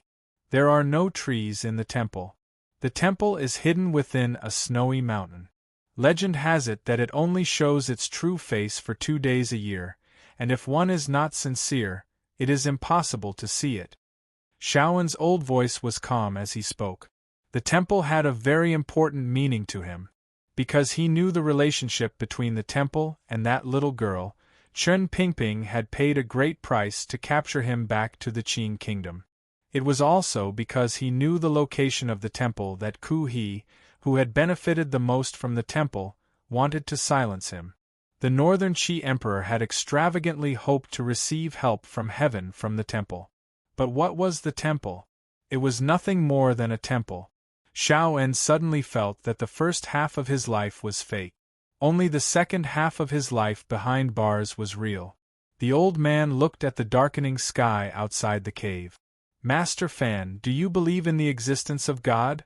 he asked with a wooden expression. Fan Xian was silent. He thought of his rebirth and the box.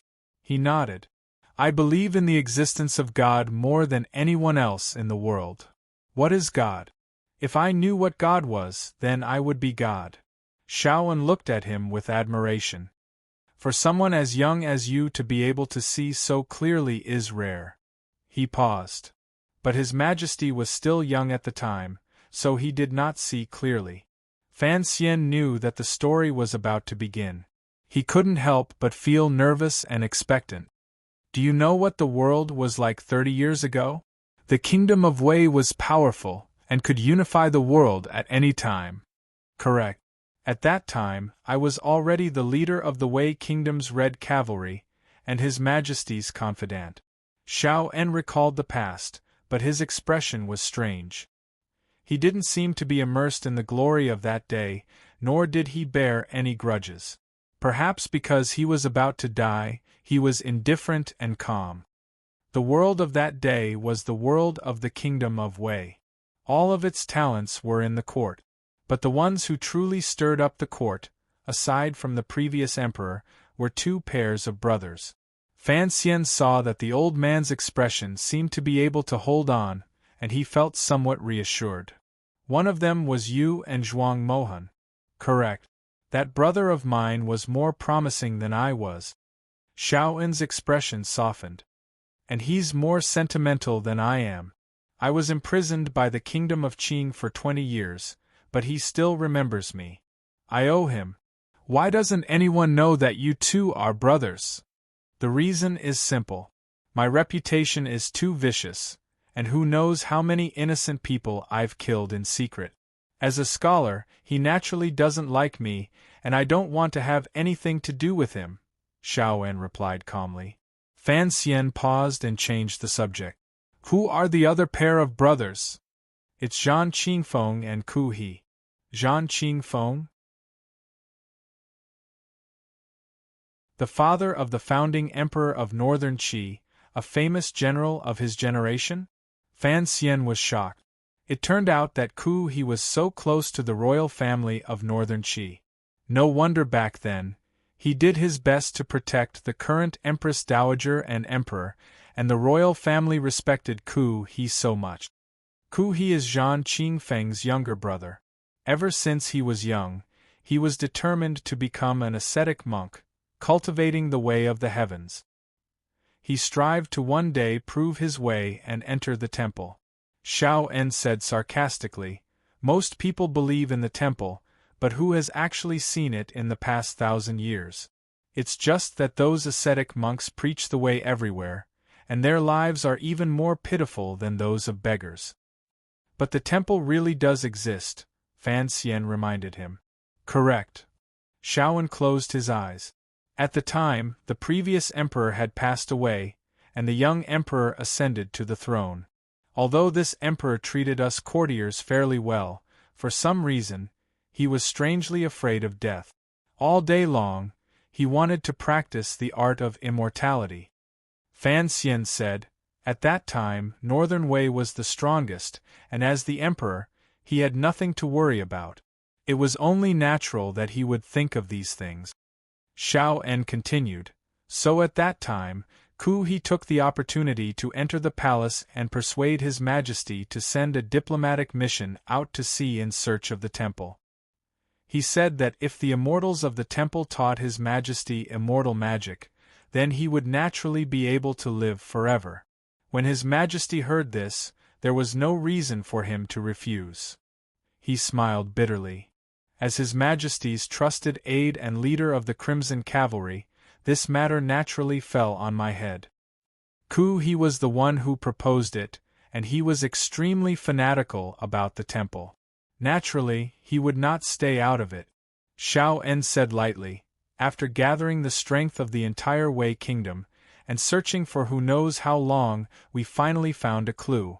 So Ku He and I led 1,000 men north. Although the dying old man spoke calmly, Fan Xian knew that the process must have been quite complicated.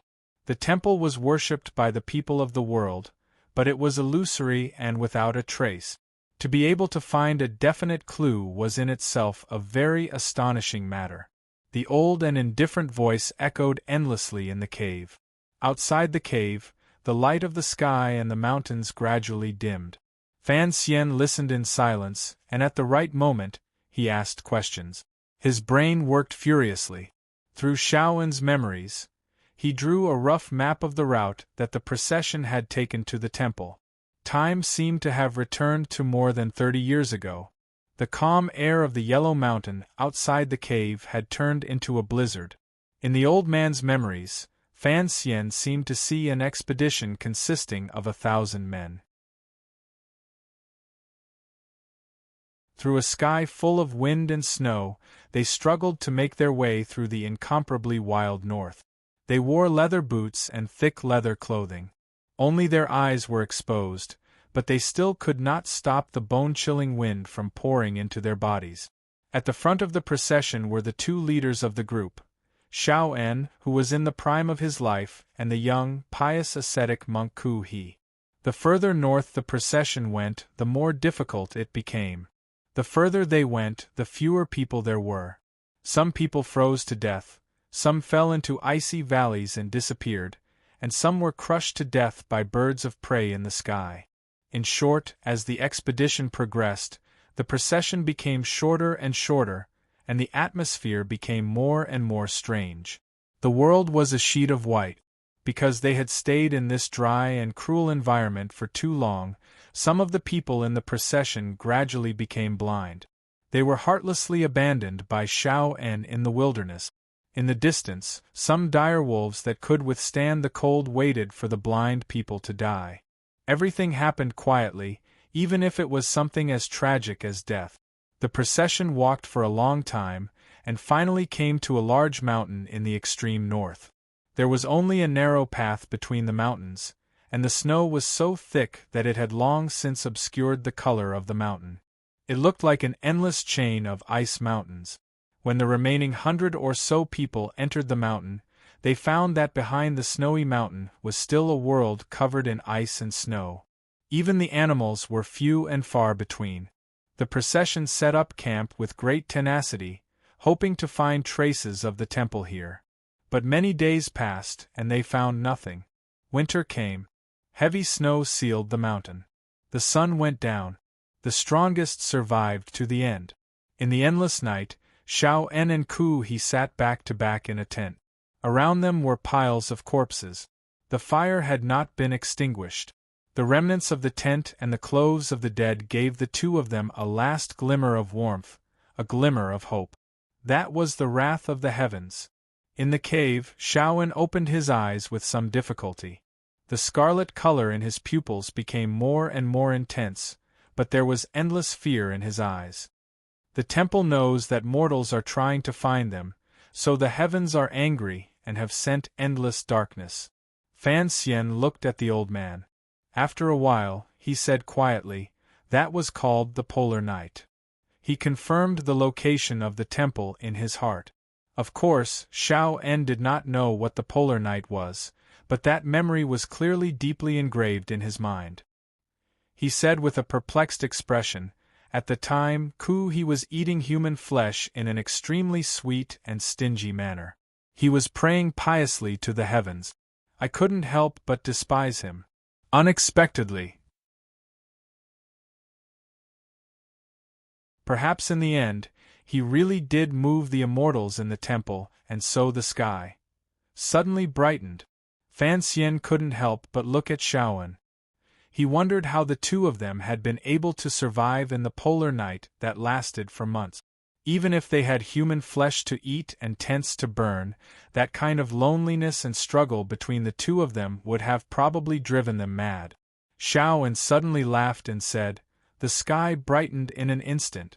At that time, Ku He and I were at the end of our lives, but suddenly we found hope. We didn't know where the power came from, but it supported us to continue living. And then you found the temple." Fan Xian picked up the dagger and put it by his side. He asked quietly, "What was the temple like?" "Many years ago, outside the snowy mountains, two people so thin they were only bones. With great difficulty they walked out of their tent, their sunken eyes and sallow complexions, and their swollen gums as they breathed, all revealed one thing: they were about to die. The light of the day was finally not so stingy. After coming out for a while, some animals awoke from their caves. Although the two of them were already arrows at the end of their flight, they were still much more ferocious than the wild beasts. So they were able to replenish themselves and stand up again. That day they narrowed their eyes and looked at the snowy mountains in front of them in a daze. They had no idea where the temple they had been so painstakingly searching for was. Here there was only a vast expanse of white. It was very clean. Suddenly, a ray of light shone down from the dark blue sky. The light from the snowy mountains twisted strangely. Very suddenly, a beautiful temple appeared out of thin air in the mountains. This grand temple was built against the mountain. The black stone walls and the light gray eaves supported each other.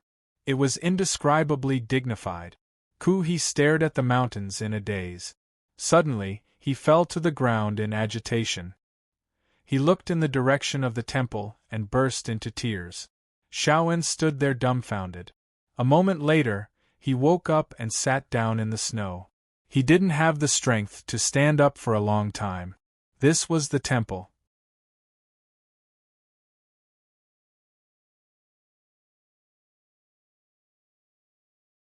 Chapter 241. Ku-he, still a young man, and Xiaoen, with a face full of shock, began to climb up the snowy mountain. Their faces were no longer frozen by the wind and snow that filled the sky. Instead, they were filled with a complex mix of emotions: excitement, joy, nervousness, excitement, and a faint sense of fear. There was no fear on Ku-he's face, only incomparable fanaticism. He was an ascetic monk, and his whole life he had longed to be able to touch the door of the temple with his own hands, to be able to gently kowtow to the stone steps in front of the temple. The vast universe on the snowy mountain seemed very close, but when the two of them tried to approach it, they discovered that the temple was an extremely distant existence. After climbing for a long time, they felt that the temple was getting further and further away. Those black, solemn stone walls were like an illusory shadow that could vanish into the snowy mountain at any moment. According to legend, the temple only appeared twice a year. Ku-he and Xiaoen did not want to give up on this opportunity, so they used all their strength to climb up the snowy mountain. They didn't know how long they had climbed, but their bodies were covered in cuts from the icicles. They were dripping with blood, and they left 2 faint lines of blood on the snowy ground. With a clap, Ku-he's palm finally touched the stone steps in front of the temple. The young ascetic monk could not help but impudently clap twice, expressing the ecstasy and indescribable excitement in his heart. Xiaoen was slower than him. He secretly gripped the hidden weapon in his sleeve, and looked at the main door of the temple with a trace of fear. This door was at least 7 meters tall, like a book that a god had thrown into the mortal world.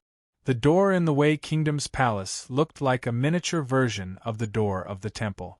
It was far less grand and majestic than this temple. It was indeed not a place for mortals to live.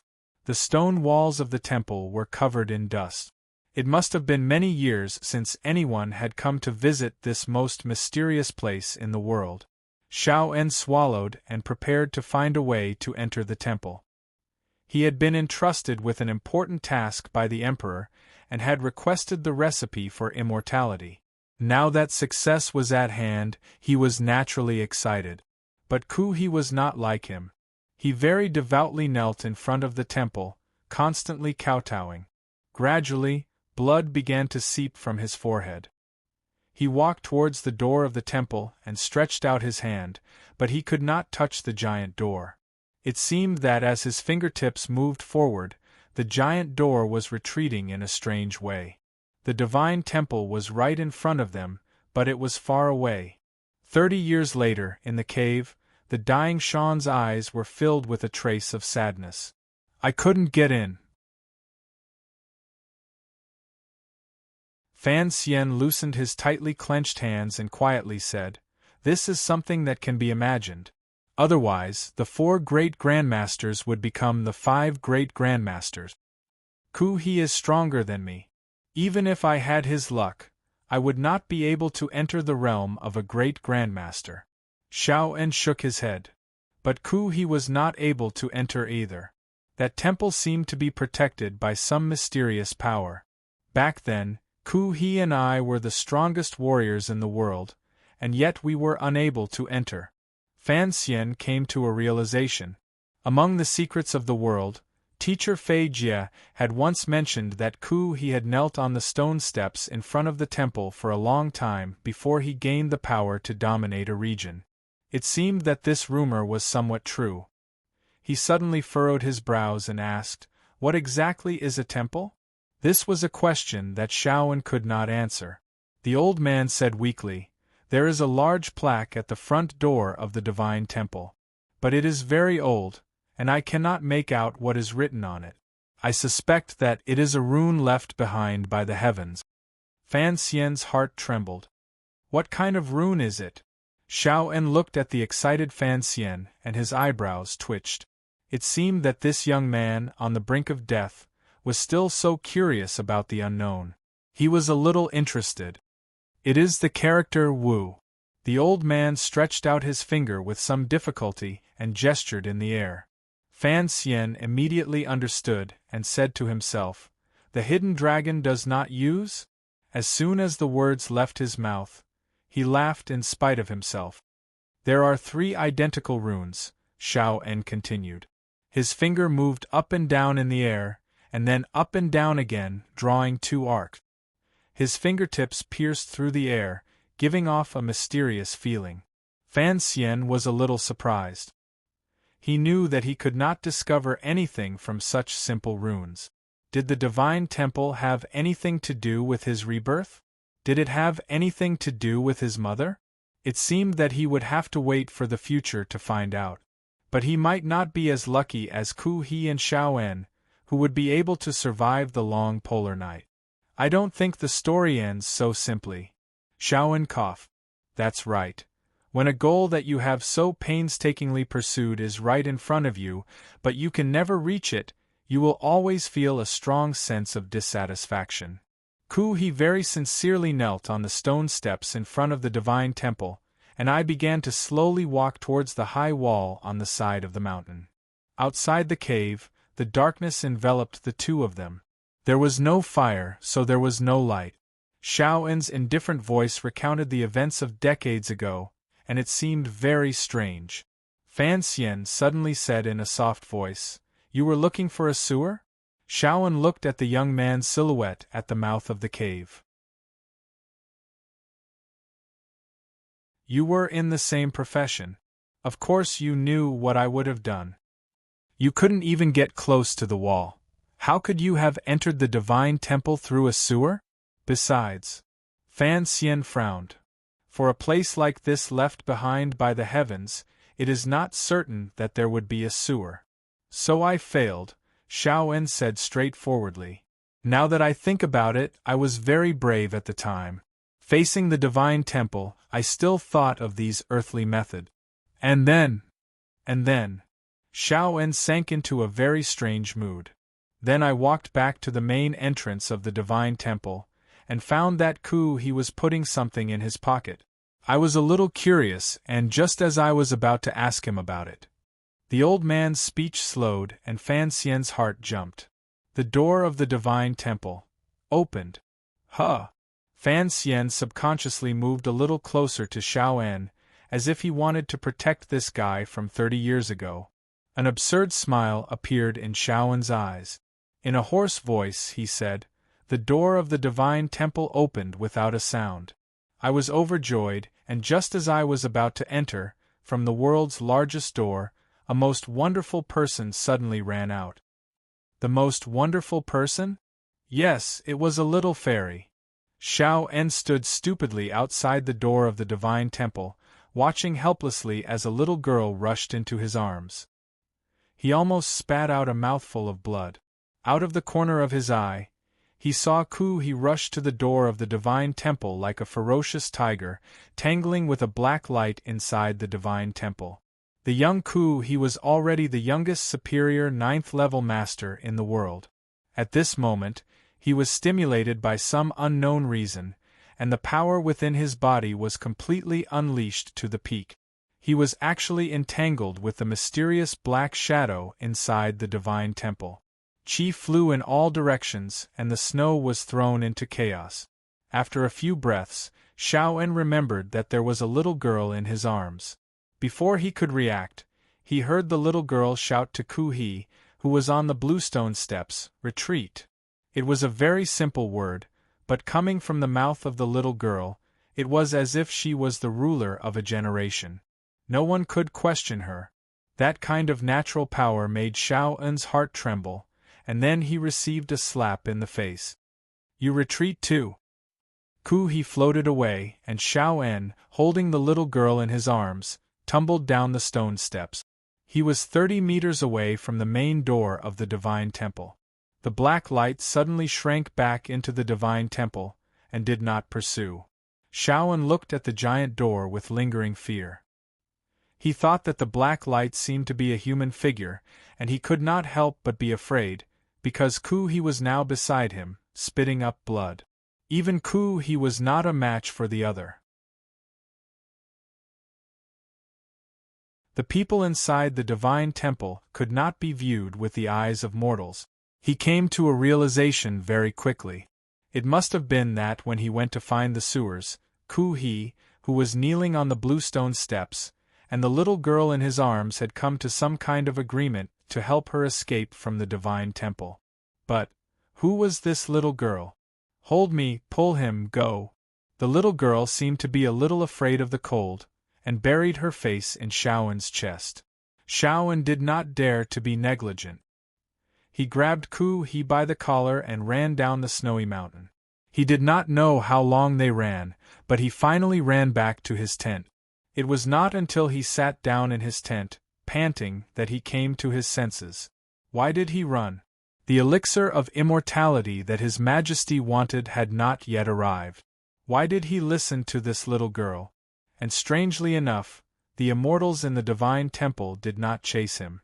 Xiaoen turned around and saw the little girl crouching, pinching her nose, looking at the leftover human bones in the corner of the tent. What a pitiful and hateful human! The little girl turned around and looked at Xiaoen. It was only now that Xiaoen could see her face clearly. Clear as water, pure as snow, eyes like stars. She was a beauty that no mortal should have. In the darkness of the cave, Fan Xian's expression could not be seen, but his voice was a little strange. How old was that little girl? 4 years old. At most 4 years old. Xiaoen's eyes were open, and it was as if he could still see that beautiful face. When I held her in my arms, I felt that she was so light it was like she did not exist. Fan Xian was a little confused. Also 4 years old? Why do you say also? It's nothing. Fan Xian smiled, and his eyes lit up. Do you know who that little girl is? Xiaoen spoke with absolute certainty. Of course I do. She is a little girl who longs for the world of mortals, so she ran out of the divine temple. Fan Xian laughed and shook his finger. Believe me, she is just a little girl who ran into the divine temple to steal things.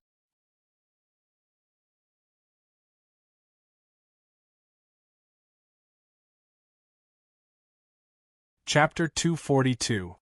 Hearing Fan Xian's confident words, Xiaoen began to cough violently for a long time. It was the middle of the night, and he didn't know if the brocade guards searching below could hear him. Fan Xian was a little worried. He took out a thin needle and probed it into Xiaoen's neck to help soothe the pulse of his heart. Fan Xian's fingers gently rested on Xiaoen's neck, and he felt a slight wetness and stickiness. He sniffed and smelled blood. He knew that Xiaoen had begun to cough up blood. His face was expressionless, but his heart was stirred. That was a fairy. The dying old man stubbornly confirmed the judgment he had made 30 years ago. Fan Xian didn't want to argue with him on this matter. How could a 4-year-old girl carry a trunk? Who was carrying that trunk? What trunk? Xiaoen's voice was straight, and it didn't seem like he was lying. Fan Xian was a little surprised.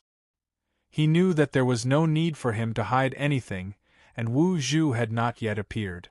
Wu Zhu had once said that he and his mother had left home together. Where was that home? According to the letter his mother had left behind, Wu Zhu had once fought with the strong men of the temple, and had lost part of his memory. Why would Wu Zhu fight with the men of the temple? Was it jealousy? What happened after that? This was the duty of all who listened to the story. Xiao En, the old storyteller, was about to die. Fan Xian naturally wouldn't forget to ask this question. Inside the tent, Ku He lay on top of the fur. His breathing was a little ragged. He didn't know what the 4-year-old girl had promised him, but it had caused him to go against his beliefs and dare to attack the men of the temple. Xiao En looked at the little girl, who had lifted the flap of the tent and was looking out into the snow. The wind and snow had not lessened, and the little girl's skin was whiter than snow. Her small hands gripped the thick tent cloth tightly.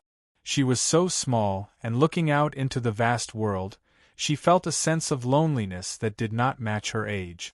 Carefully, he moved to Ku He's side, and put his hand into the opening of Ku He's robe. "That's what I gave him." The little girl didn't even turn her head. "Don't touch it." Sean looked at the little girl, and a fierce glint suddenly appeared in his eyes.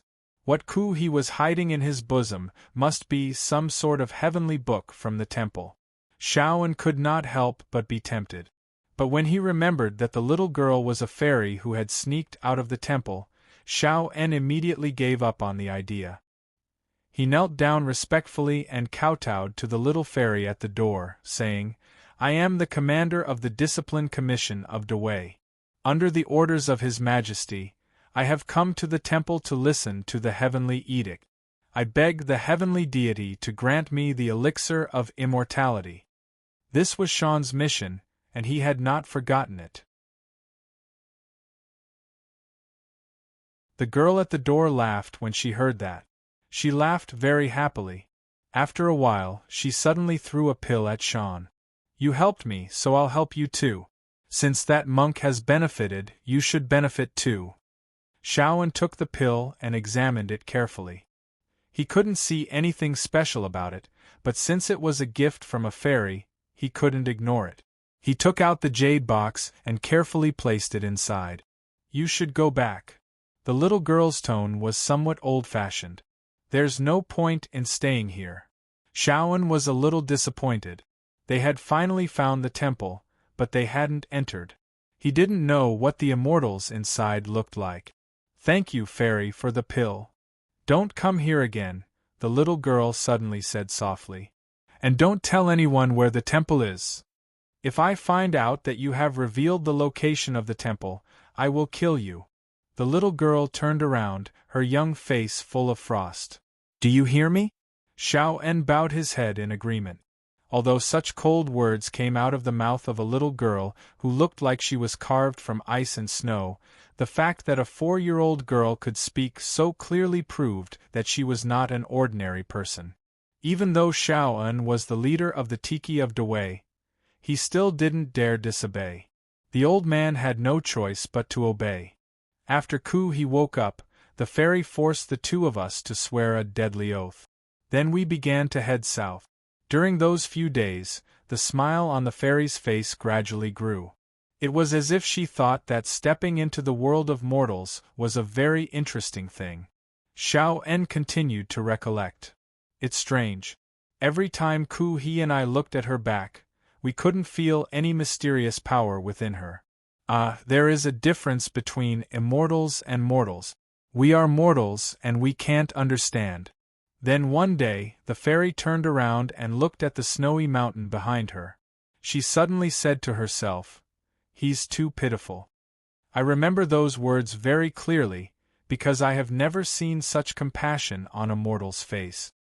Of course, Fan Xian knew that his mother wasn't some fairy. At the time, she probably didn't have much power, but she was able to scare two of the world's most powerful beings. That brain of hers was quite good. But he didn't understand who his mother was referring to when she said, "too pitiful." And he didn't believe in compassion. He couldn't help but laugh. Shaoan mocked, "You and I are rats that live in the gutters. How could we know the beauty of a crane in the clouds of the ninth heaven?" I can't describe the look in the fairy's eyes, but Ku He and I could never forget it. Fan Xian was silent. The next day, the fairy suddenly disappeared. I don't know where she went.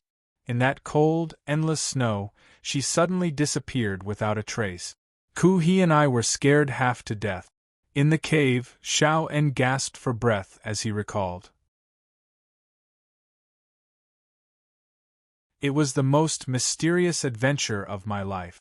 To be able to see a fairy that didn't belong to this world, I was lucky.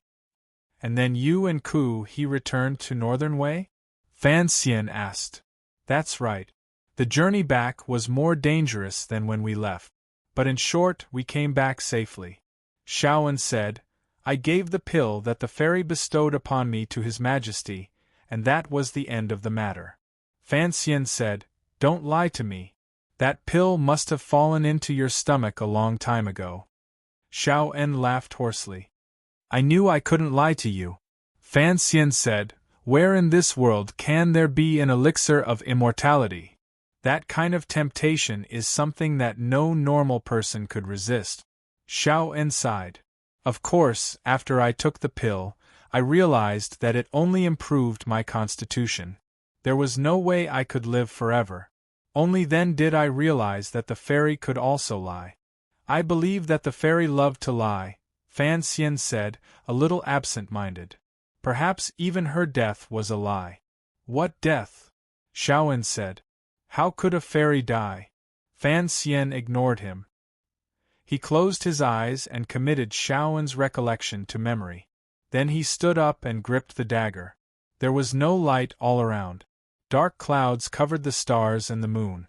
It was so dark that Shaoan couldn't see his movements. Why did Ku He want you dead? This was Fan Xian's last question. I don't think that knowing the location of the temple could cause such a huge uproar. Shaoan felt that Fan Xian's question was strange. Everyone knows what the temple means to the world. If such an important piece of news were to spread, I'm afraid the world would be thrown into chaos. Whether it's the child of the Zhan family of the kingdom of Qi or the sinister emperor of the Qin kingdom, they would all send troops to the north to pay their respects. The strongest of the world would constantly try to find the temple. Fan Xian rubbed his nose. The temple? You've been there, and you said it was just a big temple. What was there to pay respects to? Shaoan laughed coldly. Ku He only knelt in front of the temple, and then he became the greatest grandmaster in the world. For a martial cultivator, this kind of temptation is unimaginably strong, and do you really think that Ku He is a saint? Seeing him kneel so piously in front of the temple, but the fairy only gave him a book, and in the blink of an eye, he overthrew the temple he had believed in all his life and took the risk to attack. In the face of profit, he is just a great villain who is good at pretending. Xiao En continued, If he kills me, he will be the only one in the world who knows where the temple is. What is in the temple? Perhaps Ku He will never know, but he has already reaped enough benefits. So why would he take the risk and allow the other strongest of the world to have this opportunity? Fan Xian thought about it. This was indeed the case, and he vaguely understood why Ku He was so obsessed with killing Shaoan. Perhaps it was to protect his glorious image as the imperial advisor, and not to expose the ugly things he had done on the journey north. Perhaps Ku He knew what was in the temple, and that it would bring unknown dangers to the world. What is in the temple? Fan Xian sank into deep thought. His finger unconsciously traced the word Shaoan had spoken of, the word "do" at the door of the temple. His finger gradually sped up, and there was a sound of rushing wind. For 1,000 years, the world has known that the temple does not meddle in worldly affairs.